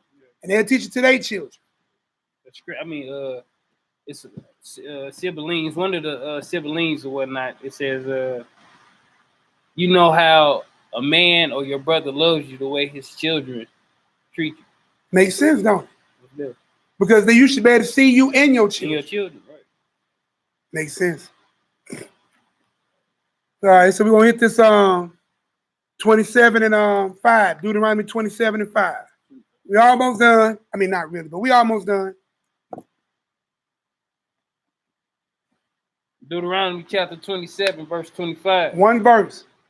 Cursed be he that take a reward to slay an innocent person. Cursed is he that take a reward for the slaying of an innocent person. And what else happened? Watch this. And all the people. Some of the people. All the people. Only people that agreed with it. All the people. The people took a hidden vote about it. And all the people. All the people shall say amen. And the people agreed with an amen. All. How did you go from all the people who had an understanding that slaying innocent life is going off to now you just 18 million in the hole this year? 18 million in the hole this year. Let's get it. Next one. We're going to 2 Kings 14 and 6. Hey, listen. We didn't hit this one yesterday, y'all. This one here, boy, is about to have y'all sick. No more can you get around it. But listen, we ain't going to stop. We're going to keep going. 2 Kings 14 and 6. Let me get a number 1 when y'all get there. I want to make sure all of us are there. 2 Kings 14 and 6. 2 Kings 14 and 6. Let me get a number 1 when y'all get there.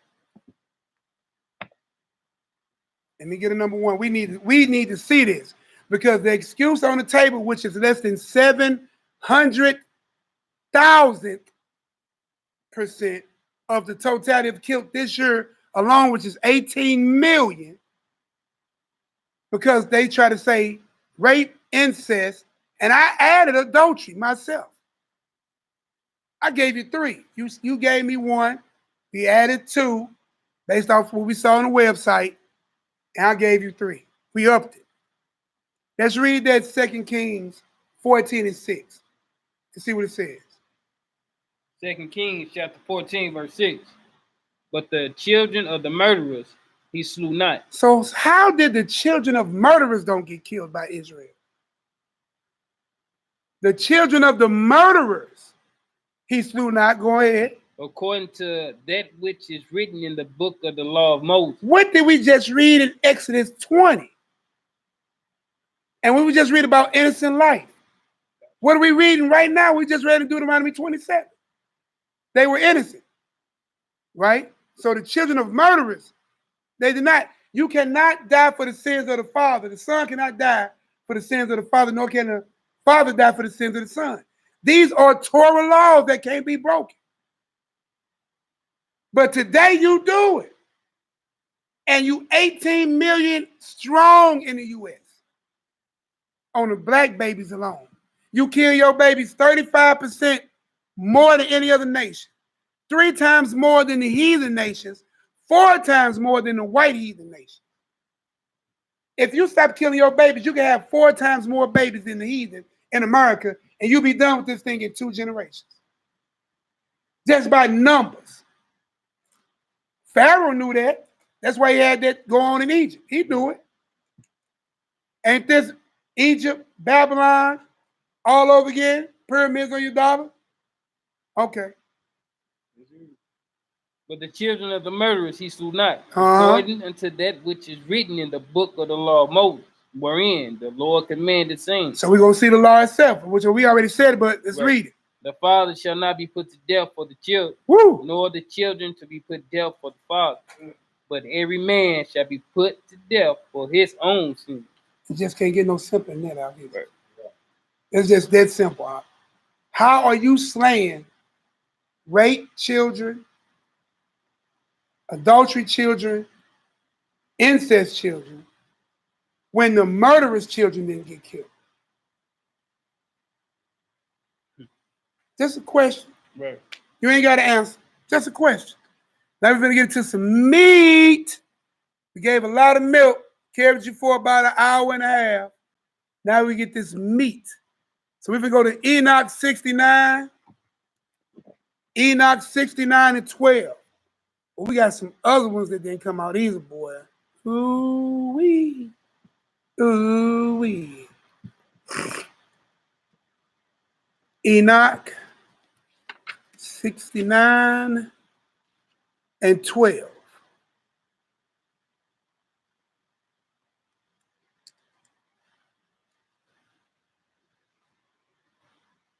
Because what's going on here in Enoch 69 and 12? Well, I'm going to let it read, and then I'll talk about it. First Enoch chapter 69, verse 11. For indeed, human beings were not created, but to be like angels, permanently to maintain pure and righteous lives. Death, which destroys everything, would have not touched them, had it not been through their knowledge by which they shall perish. Y'all hearing this? Death is now eating us by means of this power. The 5th is named Casadia. It is he who revealed to the children of people the various flagellations of all evil. You know how it's about flag? You know, I used to sit there, you see people to be flagging themselves, killing, whipping, striking, smiting. Okay. That's what flagging is. Smiting. Right? So this is being taught by a fallen angel, right? Right. So how is this, how can abortions be of God? And when we reading out the gate is knowledge of a fallen angel. Fallen angel ain't teaching you righteous acts. Right. Fallen angels are not teaching you righteous acts. I asked you earlier, is Satan at war with man in Israel? You went to Revelations 12 and 17. He is at war against the seed. So his job would get you to do what? Commit 18 million abortions. Whose side are you on? Who team you playing for? Let's read what this fallen one is teaching. The flagellation of souls and the demons, the smashing of the embryo. The what of the what? The smashing of the embryo. The smashing of the embryo. In the womb. In the womb. So that it may be crushed. So that it may be crushed. If a fallen angel taught you to smash the embryo in your womb, but your Elohim told Adam to be fruitful and multiply. Know that, and you was transgressing with your birth control. Keep your condoms on. Let you decide. Birth control. And what else? Sex without the purpose of producing was a transgression. Right here, a fallen. So God says, multiply, be fruitful. Fallen angels say, smite that fruit in the belly. Smite the embryo to its dead. how did you get with your 0.700,000 number, according to 2019 statistics, Right. that it's good in God's eye to kill that baby? I can read it. That was it? Yeah, that's it for that book. Man. So look, now we're finna go to the epistles. Get ready for this. The epistles of Barnabas.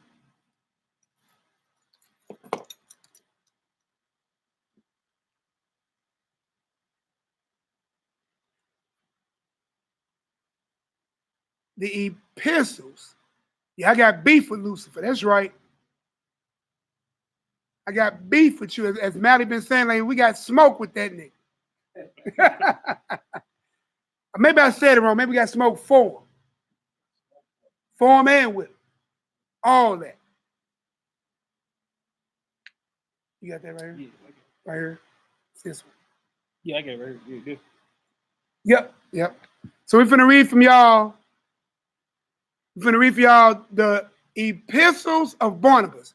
And once you read this, I'm gonna ask you again: is it of God or is it of the devil? Is it permissive, or not permissive? So we got fruitful multiply, war against seed, taught by an angel, smite the embryo in the womb till it's dead. Thou shalt not kill. 35% higher than anybody else, 3 times higher than any other nation, 4 times higher than the white woman. And this right here is the highest cause of death of all of AIDS, cancer, gang violence, everything brought together under one banner. Abortion reigns supreme. The most dangerous place for a child that's so-called black is in the womb of a woman. How can you be a child of God doing the work and mission of Hashatan? But let's read what Barnabas got to say real quick. You looking up something real quick? No, bro, we good. All right. So we're going to read the epistles of Barnabas. Whoever you yield your members to is who you what? Serve. How do you have sexual immorality, produce a child, and think because you did wrong, innocent blood must be shed? Through a skill set taught by a fallen angel who is the son of the serpent. Yeah, that right there. That quiet moment. Let's get it. The epistle of Barnabas. Thou shalt love thy neighbor more than thy own life. Now that's what you told to do on this side of the vagina. To love thy neighbor more than you even love yourself. Makes sense because Christ said on these 2 commandments hang all the law and the prophets. Thou shalt have no other God before me. Hammer that in the wall with a nail. Then love thy neighbor as thyself with the other nail. Put it up. Hang all the law and the prophets. Right? So let's read. Start from the top of that one more time. The epistle of Barnabas. Thou shalt love thy neighbor more than thy own life. Thou shalt not murder a child by abortion. Woo! So if a fallen angel taught man the art of smashing the embryo in the womb, that means Barnabas, by this time after the flood, shall have more knowledge of what an abortion is. So it makes sense to put in this letter, which is a letter, says that thou shalt love thy neighbor more than thy own life. Because that means if you cherish that person like that, you won't wrong that person like that.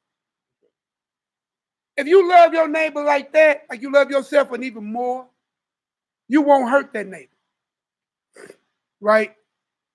Then it says that thou shalt not murder a child. He called it murder a child by abortion. Ooh-wee. Can I get an 8 if you really understand? Give me an 8 if you really understand. It's the book. In different books, it's different things. 19 and 5 is what I got. In different books, that was 19 and 5. 19 and 5. I apologize for that.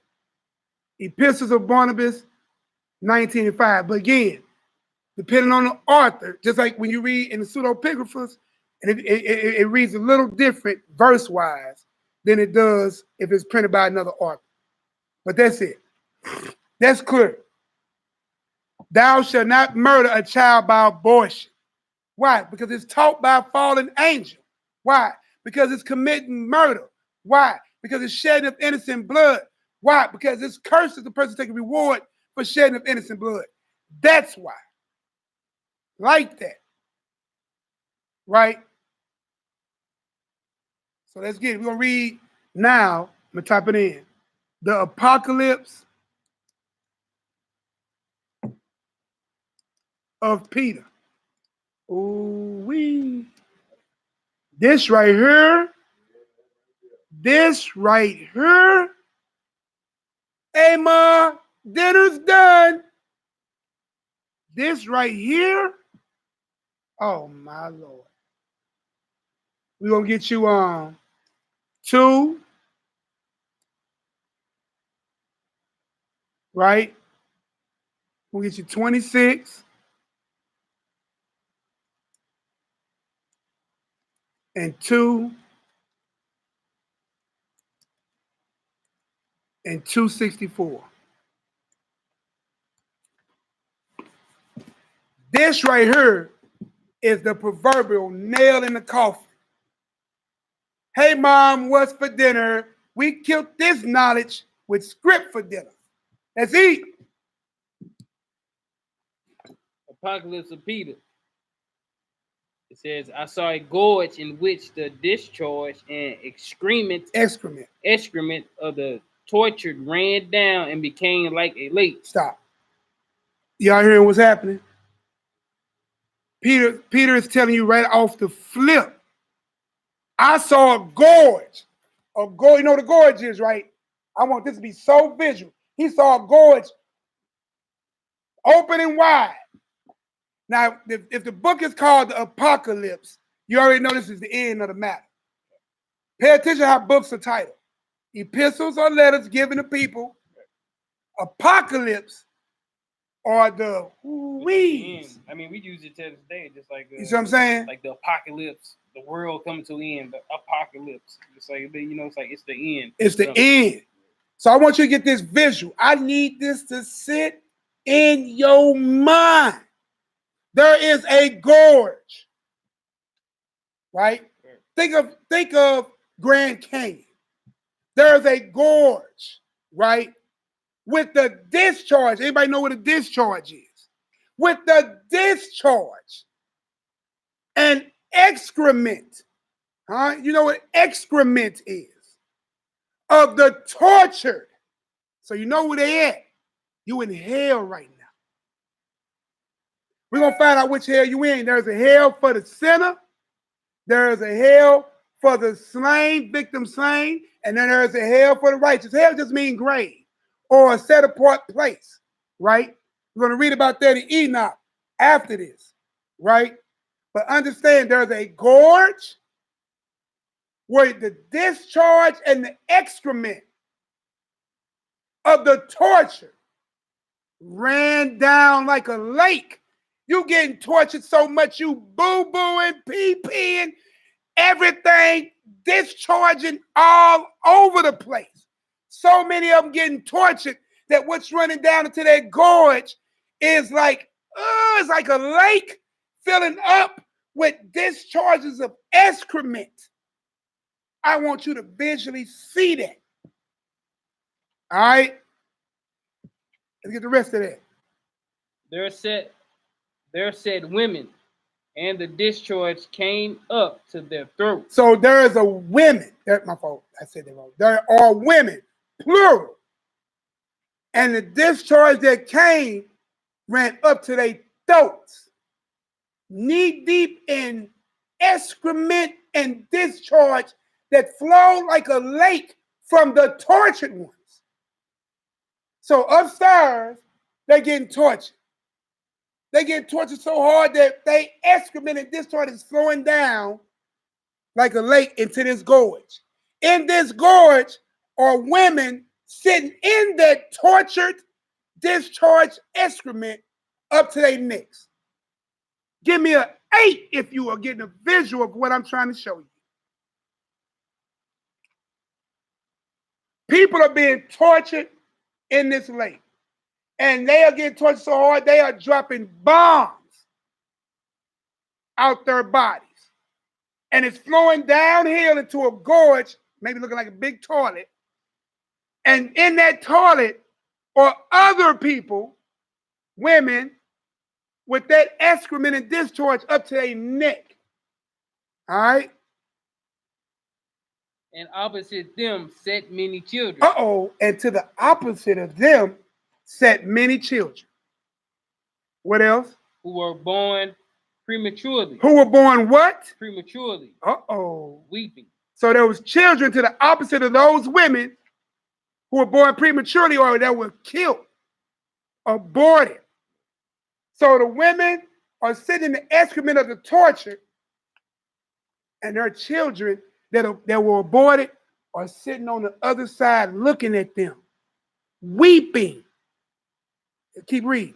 And from them went forth rays of fire and smote the women on the eyes. So out of those weeping children came rays of fire upon the eyes of the women that aborted them, all while sitting in the lake of discharging excrement from the tortured people above them. Woo, woo. Let's read. These were those who produced children outside of marriage and who procured abortions.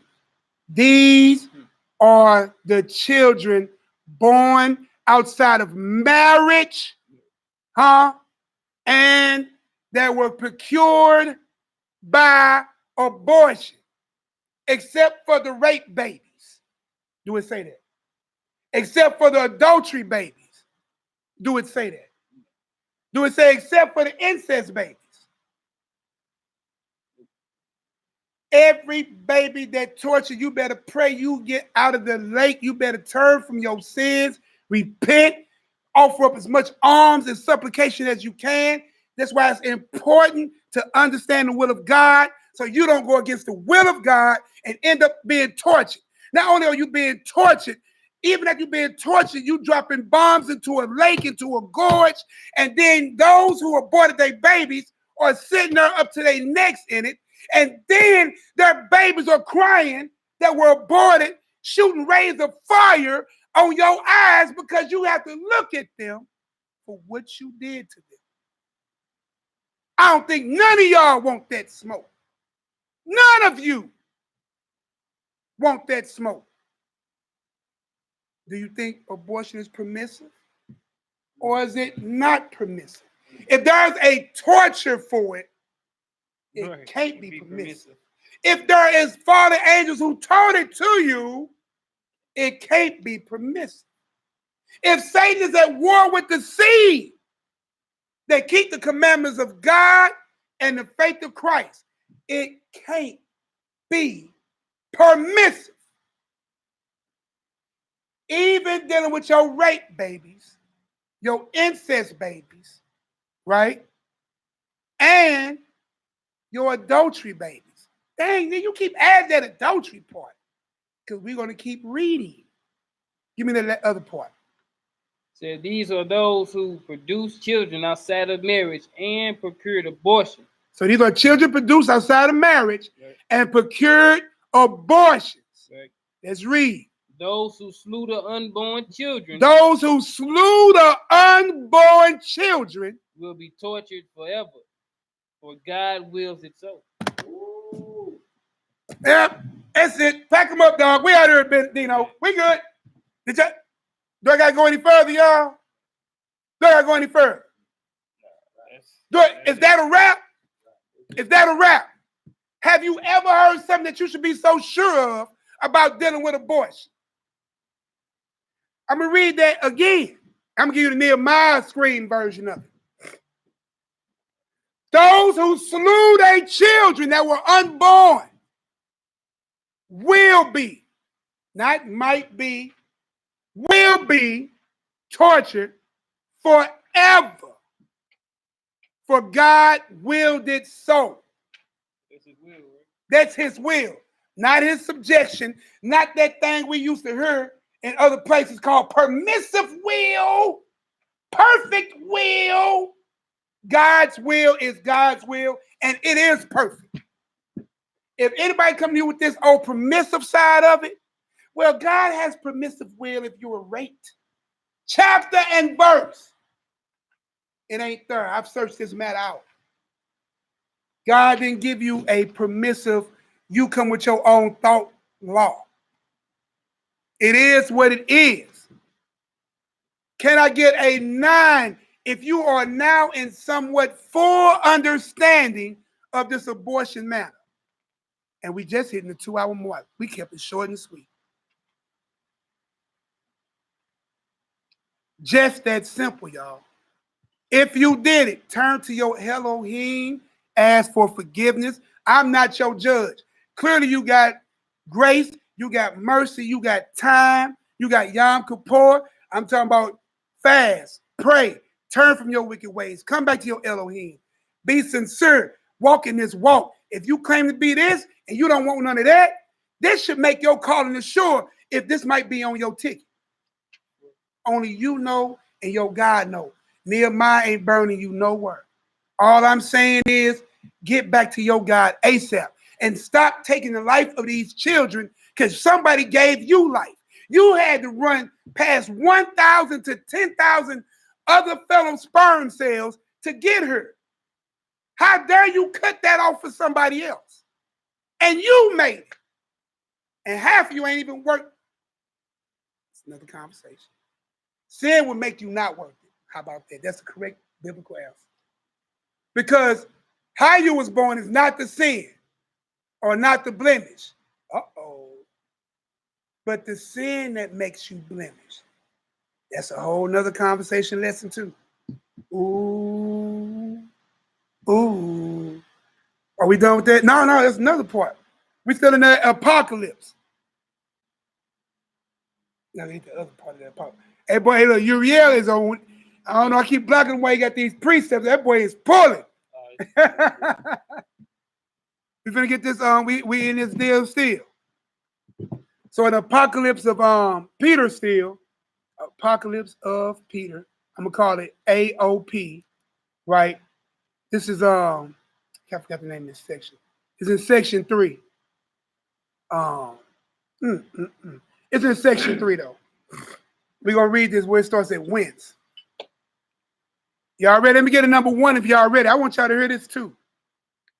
It should be a done deal in this conversation. But listen, we need to make sure you got it. We need to make sure you got it.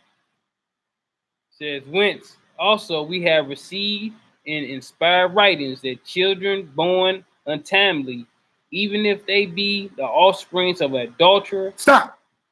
Why have Nehemiah been sitting there talking about even the offspring of the adultery? Did y'all hear that? Give me another 1. Give me an 11. Give me 11 if you just heard what he just read.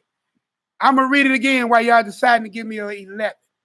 Whence also we have received an inspired writing that children born untimely, even if they be the offspring of adultery.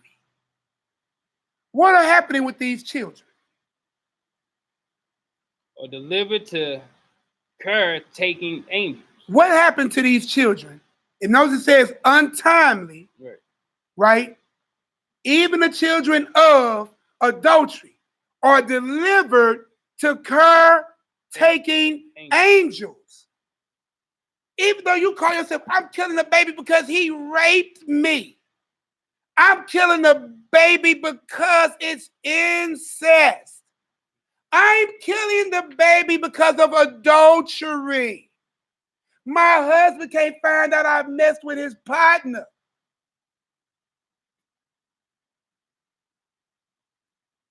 Kill that baby. But your God is so loving because that child is so innocent. He gives that soul right over to caretaking angels. Because something going to happen to you. You already see them get tortured. Wait till you see what Peter talking about. Those souls got to go somewhere, y'all. When you kill an unborn child, that child has a soul. The father who knew that child before was born ordained it. You are killing the ordinance of God. That's what you're doing. You are killing the ordinance of God, preordained before the earth even got dropped. Who is you to kill the power of God? The power of God you're killing. You hear me? Let's get it. For if they had come into being contrary to the will and ordinance of that blessed nature of God, how could they have been delivered to angels to be nourished up in all repose and tranquility? Did y'all get that? Give me a 12 if you got that. 12 for the 12 tribes. Give me that if you just got what you just read. If not, I'll read it again and I'll give it to you. Did y'all get it? I need a 12. Did y'all get that deal? Did y'all get it? That script was so powerful, boy. Boy, even the sperm is like, that's right. Boy. Let's get it. I'm going to read it again. I'm going to give it a Nehemiah verse. I'm going to walk it slow. I know my brother's still trying to precept this thing. Oh, yeah, no, go ahead. All praises. I got you. So right here, I'm going to blow it up. Oh. So here it goes. So we know that they were given over to caretaking angels, right? For if they had come into being, so again, we clearly know they were what? Put to death, untimely. Because it says if they will come into being contrary, which means against the will and ordinance of the blessed nature of Yah. Well, how could they have been given and delivered to angels to be nourished? The souls of your aborted babies, man. Hallelujah, we got that type of God. That because you didn't love them and you killed them, went against the will and orders of God, you killed them. Your God still loved them babies and gave them over to nourishing angels. Ooh-wee. Your God gave them over to nourishing angels to bring them up all repose and tranquility. And how? And how could they have confidently summoned their parents? Those aborted babies are just like those babies under the altar, just like those babies in Enoch, or just like Abel and Enoch petitioning the Most High. They're hollering at Abba. I need you to call my mama and daddy here for what they did to me. Call my mama and daddy to judgment. You know what, did I say that? Let's read and see what it says. And how could they have confidently summoned their parents before the judgment seat of Christ to accuse them, saying, Thou, O Yahweh, didst not begrudge us this light that is common to all, but exposed us to death. You exposed your children unborn to death, contemnly against thy commandment. I broke a sweat on that one, bro. Ooh-wee. That's why I even tripped off me just breaking the sweat and look at that little drop. That's why it tells you in Ezra that those who be saved is like a drop of water to a wave. That's why we have to realize, because ignorance will not be an excuse. We got to cut sin out. Thou were commanded to be perfect. Christ said, go and sin no more. Stop claiming I'm a sinner. You're not where you shouldn't be. Should not be practicing. Hurry up to the mercy seat. Hurry up and offer up your prayers. Get down on your knees. These are one of them type of sins where you read stuff like this, you should really understand why clothes got rent and ashes got thrown on your head. Because you realize how low you just became doing what you're doing. Hey, I ain't got nothing for you. I'm just giving you the truth so the truth can do what? I'm just trying to give you this truth so the truth can set you free. John 8:32.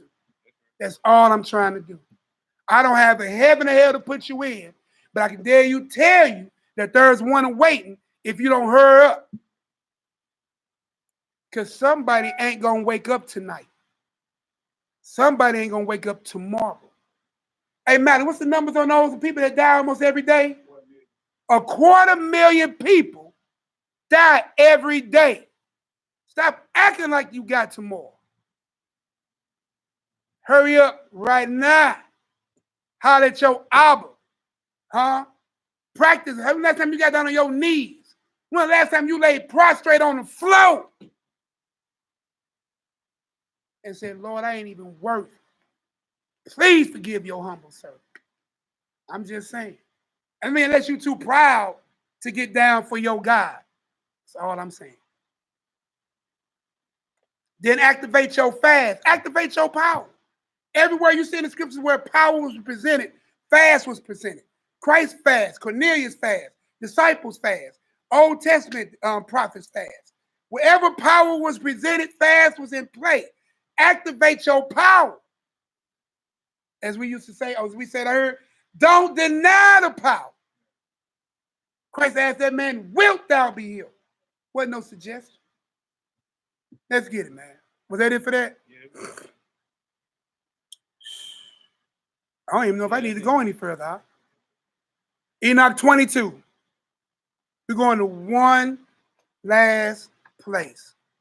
And then I'm done. I told you under 2 hours, under 3 hours. Maybe hopefully under an hour and a half. Hey, look. Give me a 9. No, you know what? Give me 100 if you get an understanding. Give me 100. Is it plain as the scriptures we read? This is not the will of God in no case. There's no way you can explain you aborting a baby away. What you should be on right now is, Lord, I really know I ain't worth what I'm worth. And listen, all of us have committed grievous sins that's worthy of all of us humbling ourselves down to the ground. All of us are. So I'm not picking on nobody. I'm picking on a mindset that says abortion is okay. That's what I'm banging against. Yeah. I'm banging against the sin, not the person who committed it. God to deal with you on that. That's above my pay grade. Huh? That's above my pay grade. But I love you enough to tell you the truth. And like it says in the script, it says Galatians, have I become your enemy because I tell you the truth? So be it. I already know what it is. Huh? So as you agree to walk this walk, your neck is on the line. I know what it is. If you know there no donations go up when this type of message go out. I got one from Watchman earlier. No, there ain't nobody donating. No, I told you I was going to lose some on this one. I am just saying. I'm just saying.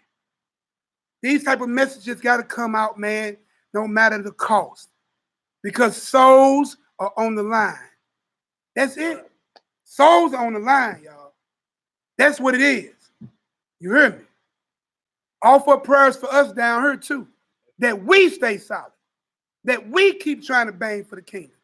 And in the love that we have for y'all, bring y'all messages like this so we can see you in the kingdom. If we make it. You see what I'm saying? Let's go ahead and get it. We're going to Enoch 22. We already there? Yeah. Enoch 22. What's going on with the family? We live, so don't walk in front of the camera. We almost done. 22, 4 through 8. What y'all think about abortions, fellas? Or abortions is the will of God? No. It's stopping human race. Damn. So you say out of the mouths of children, say it real loud for me.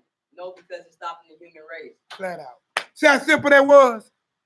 One of the young kids from the hood came right on in, man. You know, they come in and chop it up with us. Y'all already know that. Man, bro, he walked right in. No. No. Because you're destroying the race. You know what I'm saying? No. That's how quick it should be. How easy it should be. Let's get it. Enoch 22, verse 4 through 8. Enoch chapter 22, verse 4. They prepared these places in order to put them, the souls of people, there, until the day of their judgment. See what this is? So now you got to understand what we're reading right now. And it should bring all this understanding about how those babies on the opposite side, crying, weeping, issuing out torture, how these babies are sitting here going to the throne seat of Christ, asking Christ to judge you for killing them.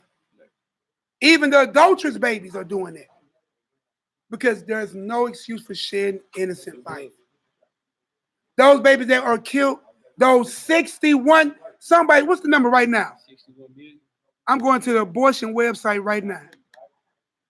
I'm going to the abortion website I put in the room earlier. I want y'all to see how profound this is. Yeah, click on it. Because the numbers are changing too quick. 61 million, man. Just get it from the. Actually, we need to invest in the mouse. It's kind of hard to do that. Because then you can't copy it. Now just don't hit the 9. So you just. The numbers are changing too rapidly. Right. So now copy. It's real time, so it's changing too quick. Put it like this. If somebody can copy and paste the U.S., 61 million since Roe versus Wade, 61 million U.S. souls are petitioning the throne of Christ and Yahweh for the judgment of you, ready to render torture to you if you pop up in that lake. Ooh. 1 trillion babies worldwide, 1.5. And then just imagine some people be having like 4 and 5 abortions. That ain't even like one child you gotta look at or answer for. You got 4 and 5 children. 4 or 5 abortions per one person. Like, at the end of the day, it's just like, all right, so you look at it for what it is, right? So it's just like, okay, they had the first abortion, right? Yeah. So it's like there is no forgiveness for willful sin. So at the end of the day, it's just like somebody in your family, even if it was a Christian mindset woman in your family, they told you that killing children is unforgivable, right? Unforgivable. But then it's like you continue doing it. So it's like, man, look, you got 4 and 5 children that you did kill over and over and over. That's not the kind of mindset to have going into judgment. Bruh, that ain't what you want on your table going to judgment. Right. That's what I'm saying. No, I'm with you. Okay. I'm with you. Because that's a mindset that allows them to kill that baby more than one time. Right. That's a mindset that makes them kill the baby the second time. Not, let me correct the sin that I'm doing to keep getting pregnant by playing the harlot out here. Or sleeping with somebody else's husband. Or whatever the sin is. And that's the man too, y'all. You know what I'm saying? Definitely, it's on both ends. Man. Both ends. So we're going to read this. So what's going on is Ezra now, and we read out the apocalypse of Ezra. Ezra right now is being, Enoch. Enoch. Enoch is being brought to this place, right, where there are souls. And the souls have 3 places they go. The place for the sinner until judgment, the place of the righteous till judgment, which we know according to Luke chapter 16 is Abraham's bosom. And then we know there's a place. And why is there a separate place for victims slain? Ooh-wee. What is going on in this chamber that's different than any other chamber? This chamber is talking to the power of creation, petitioning that you be yanked off of this earth. And anything that has to do with you, you don't want that type of power. Petitioning the power of all powers. Especially a power that occurs because he sends those aborted babies nourishing angels. I can imagine what that little soul, bro, that soul ain't tasted. That soul ain't even seen sunlight. And that soul getting its head crushed by an instrument in its mother's womb where she feel the most protected, safe, and loved. That baby is hearing rhythms, heartbeats, and vibrations of love as it thought.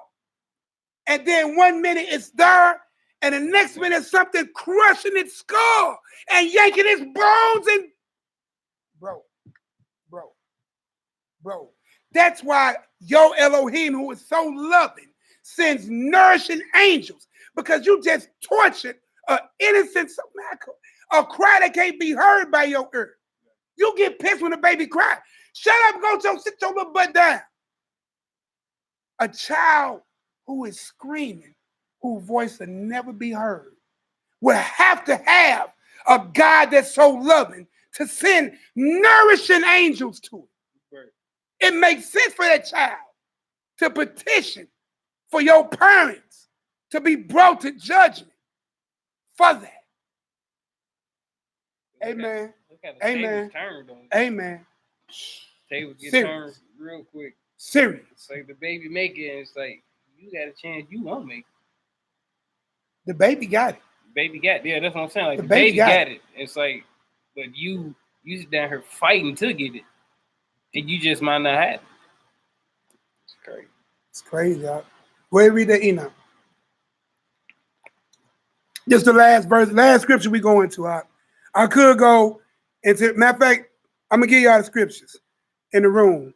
We're going to read this Enoch, and then we're going to go ahead and close on out. Hey, look, because I know people need to sit and meditate on some of this stuff.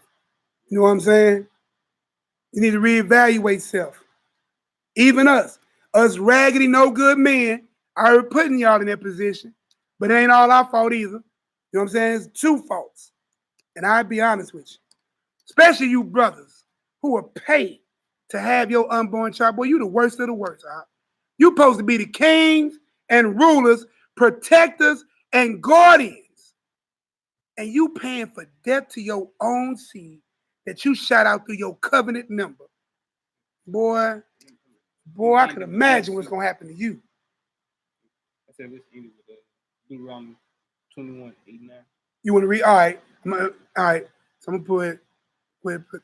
So look, I want y'all, this scripts I'm putting in right here, right, is witness scriptures to go with that Enoch. We'll type that whole thing in. So we're going to read. Y'all already know what the Enoch is. Go ahead, check it out and read it. I mean, y'all got this, man. Look, it got me hot. I'm talking about, I don't even know if y'all can see the sweat on my forehead, boy. And our own. This topic got me hot. I never believed in abortion. I got 7 children. My children got their children. I never put my 4 daughters on birth control. How about I got them the knowledge of what sex is and its purpose and let that govern their members? See what I'm saying? Because they're going to be promiscuous. They're going to be there. You can't stop a child. Birth control can't save wickedness. And man, even with birth control, man, just like, man, if you look at it for what it is, that's a mindset. You teaching them to go ahead. A lot of these women get pregnant on birth control. So it's just like the seed itself and like the power of God is beyond birth control. So it's just like, if you was meant to have this baby, you're meant to have the baby. So it's like people on birth control, they get pregnant. So it's like, okay, well, the birth control didn't work. So then they kill the baby. So it's like, if you'd have thought in your mindset, like, I'm supposed to have this baby for this birth righteous control reason, I'm not laying with anything. Go ahead. But no, I'm just saying, just like, okay, like a husband and a wife, right? They say, look, they don't want no more children. Just like a scenario. A husband and wife say they don't want no more children. She get on birth control, right? She end up getting pregnant while on birth control. It can happen. Exactly. So it's like, instead of going to, you know what I'm saying, kill the baby, your whole mindset should be that this baby is meant for a reason. Right. So it's I feel that. It's like that, you know, like no devices, wicked devices that Satan comes up with that a woman tries to get on. If the seed happens and it gets planted and it's manifest, it took root. It's like, look, this baby was meant to be here. Mm-hmm. Straight up. And listen, if we know, and we just, as we've been reading, if the Most High has ordained and willed this child to be even before the womb, do your Elohim make mistakes?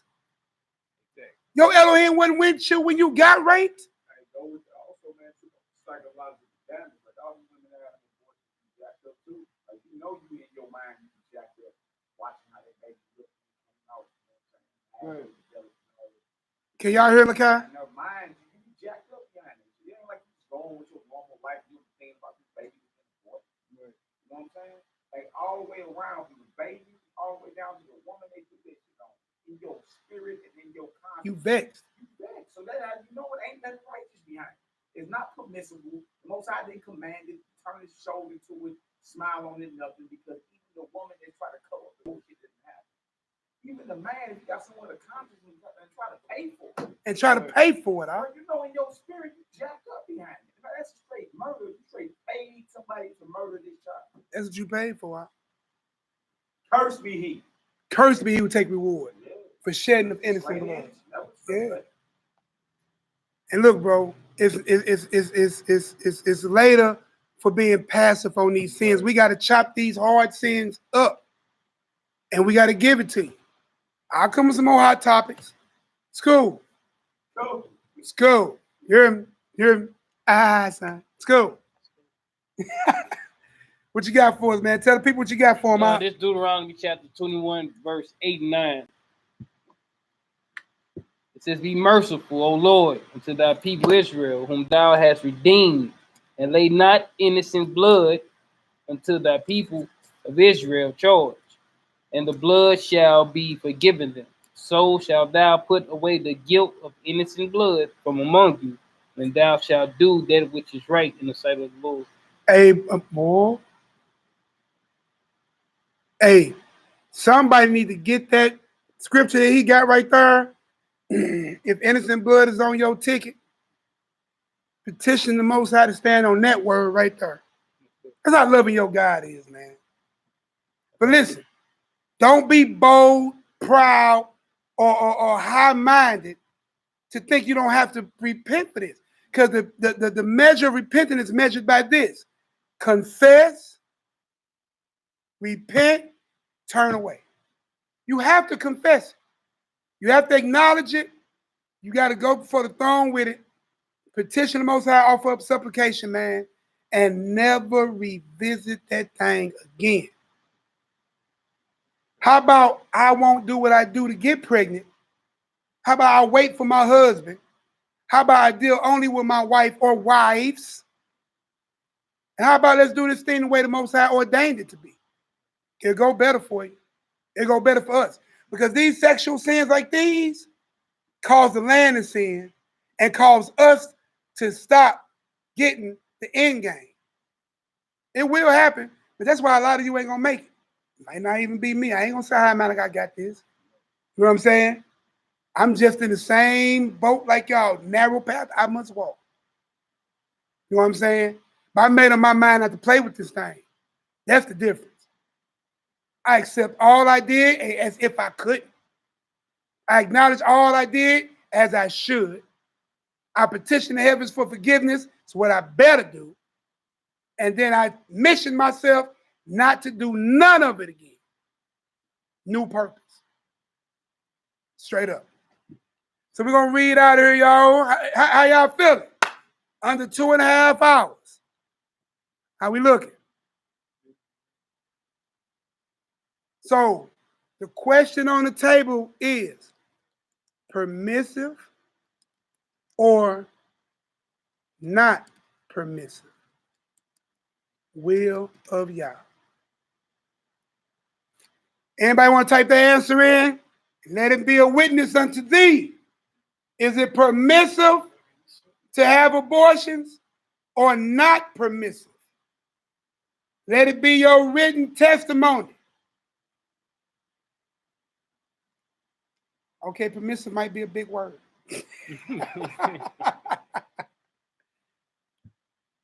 Not flat out. Poppy understands. Howard understands. Mina J understands. My girl C. Karima understands. Todd Tully said it like it's supposed to be. Not permissive. Hey, look, but boy, Marcus said unequivocally no. Yeah, serving of swords, serving with swords. It's Ed. What up, that there indeed? What up, Chris, all right. What up, Nick? Shalom. 12 tribes. Mike L put that fire behind it. Totally not. I see you, Tony. What up, AJ? AJ like, no. AJ like, no. You want some too, homie? You want some of this? No. Hey, AJ, you want some of this sand, bro? You want some of this abortion? No. The nah, not permissive. Hey, look, if a man try to talk you out of having a baby, that means you did not know that man at all. Because these are conversations. I talked about this yesterday. You should be having courtship. In courtship, you'll be finding out these things. Do you want? Do you want? You should already have y'all, quote unquote, marriage home plan together by the time y'all consummate. Y'all should have y'all marriage home plan together by the time y'all consummate. How about you say, I know I'm Israel, come all the way back to the covenant and culture thereof. Don't go back on y'all agreements. That's the whole thing. Don't go back on your covenant with each other. That's it, man. Honor your covenant. Because your Elohim is honoring his covenant with you at both ends, life and death, eternal or damnation. He's going to honor it. You got to ask yourself, where I'm going to put yourself. Because you putting yourself there. He didn't do it. All right, so with that said, we're going to get this prayer in. We're going to hit that, I wrote it down. Those are Psalms I wrote down. Now we got the Psalm 23 to open up. I didn't write it down? No, 58. I thought about it. Psalm, was that 58? 58 or 9. No, I think it's 58. 58? Oh, yeah, because you look at it at first. So we're going to read that Psalms 58. Told I was going to have to add that at home. Shout out to all y'all. Y'all could have been anywhere else tonight, but y'all chose to be here with your brother. Shout out to my brother to the left of me. He came straight from work. I seen his wife here. Shout out to Ariel. His rib was on her. Blessings to my brother. He has many children. Clearly, he don't believe in abortion. He's far behind that ball, too. All right. All praise, man. Lord bless your house, man. Glad. Look, called this brother to come in and sit in with me, man, and read. He didn't even go home. That's how serious brothers is about this work with y'all. He didn't even go home. Off the plantation, straight to the work of God. And Lord bless y'all. Hallelujah. Psalm 58. Do ye indeed speak righteousness, O congregation? Woo. Do ye judge uprightly, O ye sons of men? Woo. Ye in the heart, ye work wickedness. Yeah, weigh the balance of your hands in the earth. The wicked are estranged from the womb. They go astray as soon as they be born, speaking lies. Their poison is like the poison of a serpent. They are like the deaf adder that stoppeth her ear, which will not hearken to the voice of chambers, charming never so wisely. Break their teeth, O God, in their mouth. Break out the great teeth of the young lions, O Lord. Let them melt away waters which runneth continually, which he bended his bow to shoot his arrow. Let them be as cut in pieces, as a snail which melted, like every one of them pass away, like the untimely birth of a woman, that they may not see the sun. Before your spots can feel the thorns, he shall take them away, as with a whirlwind, both living and in his wrath. The righteous shall rejoice when he seeth the vengeance. He shall wash his feet in the blood of the wicked. That's right. So that a man shall say, verily, there is a reward for the righteous. Verily, he is God that judgeth in the earth. Hallelujah. Selah. Yeah. Yahoo. Boy, y'all hear those scripts? Hey, man, those Psalms be coming right behind them lessons on point. Did y'all hear this? Man. Are you pointing out? Oh, yeah, I'm pointing out. Hey, bro. Y'all hear this? Do ye indeed speak righteousness?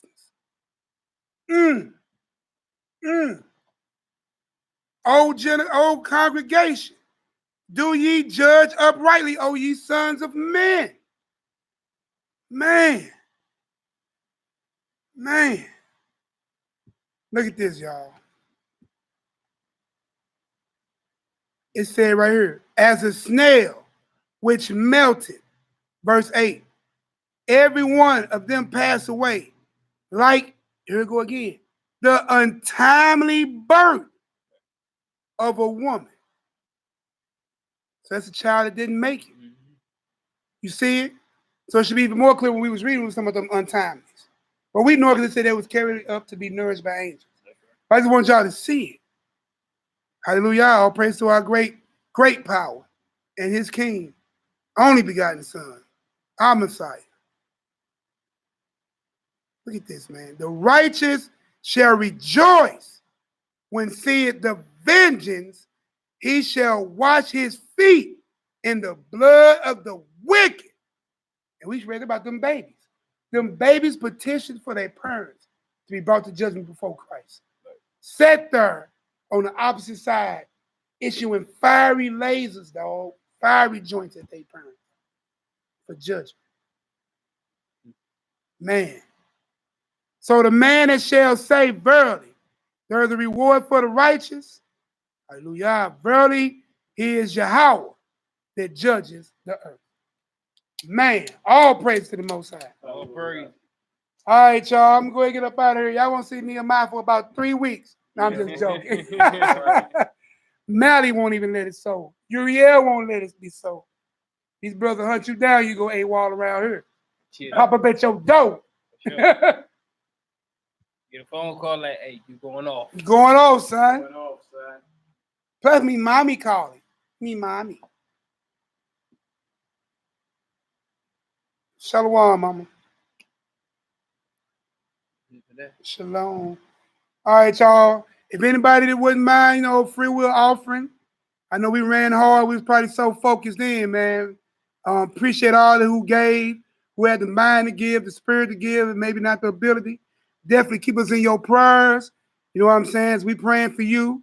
And man, may we all be blessed, from those who hear the word, those who receive the word, especially those who do what? Do the word.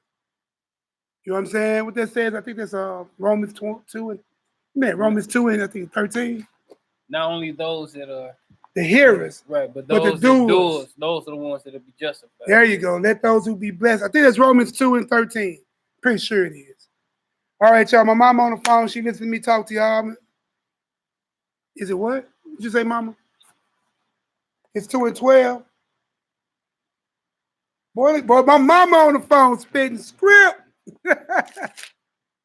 That's right, mama.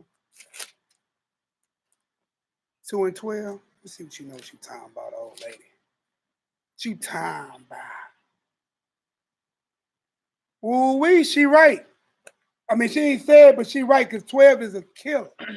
We're going to read this for you, mama. You right. I'm gonna put. She's right.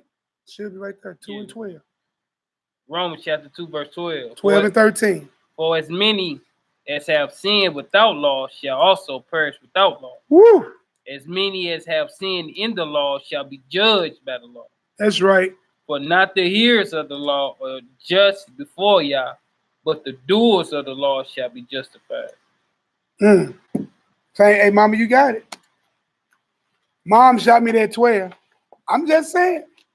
Yeah, you is old, mama. I'm old. You know you old. Shalom, family. Shalom.